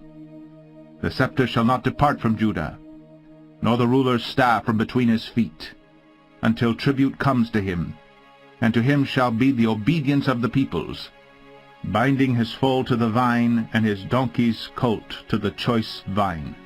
He has washed his garments in wine, and his vesture in the blood of grapes. His eyes are darker than wine, and his teeth whiter than milk. Zebulun shall dwell at the shore of the sea. He shall become a haven for ships, and his border shall be at Sidon. Issachar is a strong donkey, crouching between the sheepfolds. He saw that a resting place was good, and that the land was pleasant. So he bowed his shoulder to bear, and became a servant at forced labor. Dan shall judge his people as one of the tribes of Israel. Dan shall be a serpent in the way, a viper by the path, that bites the horse's heels, so that his rider falls backward. I wait for your salvation, O Lord. Raiders shall raid Gad, but he shall raid at their heels. Asher's food shall be rich, and he shall yield royal delicacies. Naphtali is a doe let loose that bears beautiful fawns. Joseph is a fruitful bough by a spring. His branches run over the wall. The archers bitterly attacked him, shot at him, and harassed him severely. Yet his bow remained unmoved. His arms were made agile by the hands of the mighty one of Jacob. From there is the shepherd, the stone of Israel. By the God of your father who will help you, by the Almighty who will bless you with blessings of heaven above, blessings of the deep that crouches beneath, blessings of the breasts and of the womb. The blessings of your father are mighty beyond the blessings of my parents, up to the bounties of the everlasting hills. May they be on the head of Joseph, and on the brow of him who was set apart from his brothers. Benjamin is a ravenous wolf, in the morning devouring the prey, and at evening dividing the spoil. All these are the 12 tribes of Israel. This is what their father said to them as he blessed them, blessing each with the blessing suitable to him. Then he commanded them, and said to them, I am to be gathered to my people. Bury me with my fathers in the cave that is in the field of Ephron the Hittite, in the cave that is in the field at Machpelah, to the east of Mamre, in the land of Canaan, which Abraham bought with the field from Ephron the Hittite to possess as a burying place. There they buried Abraham and Sarah his wife. There they buried Isaac and Rebekah his wife. And there I buried Leah. The field and the cave that is in it were bought from the Hittites. When Jacob finished commanding his sons, he drew up his feet into the bed, and breathed his last, and was gathered to his people.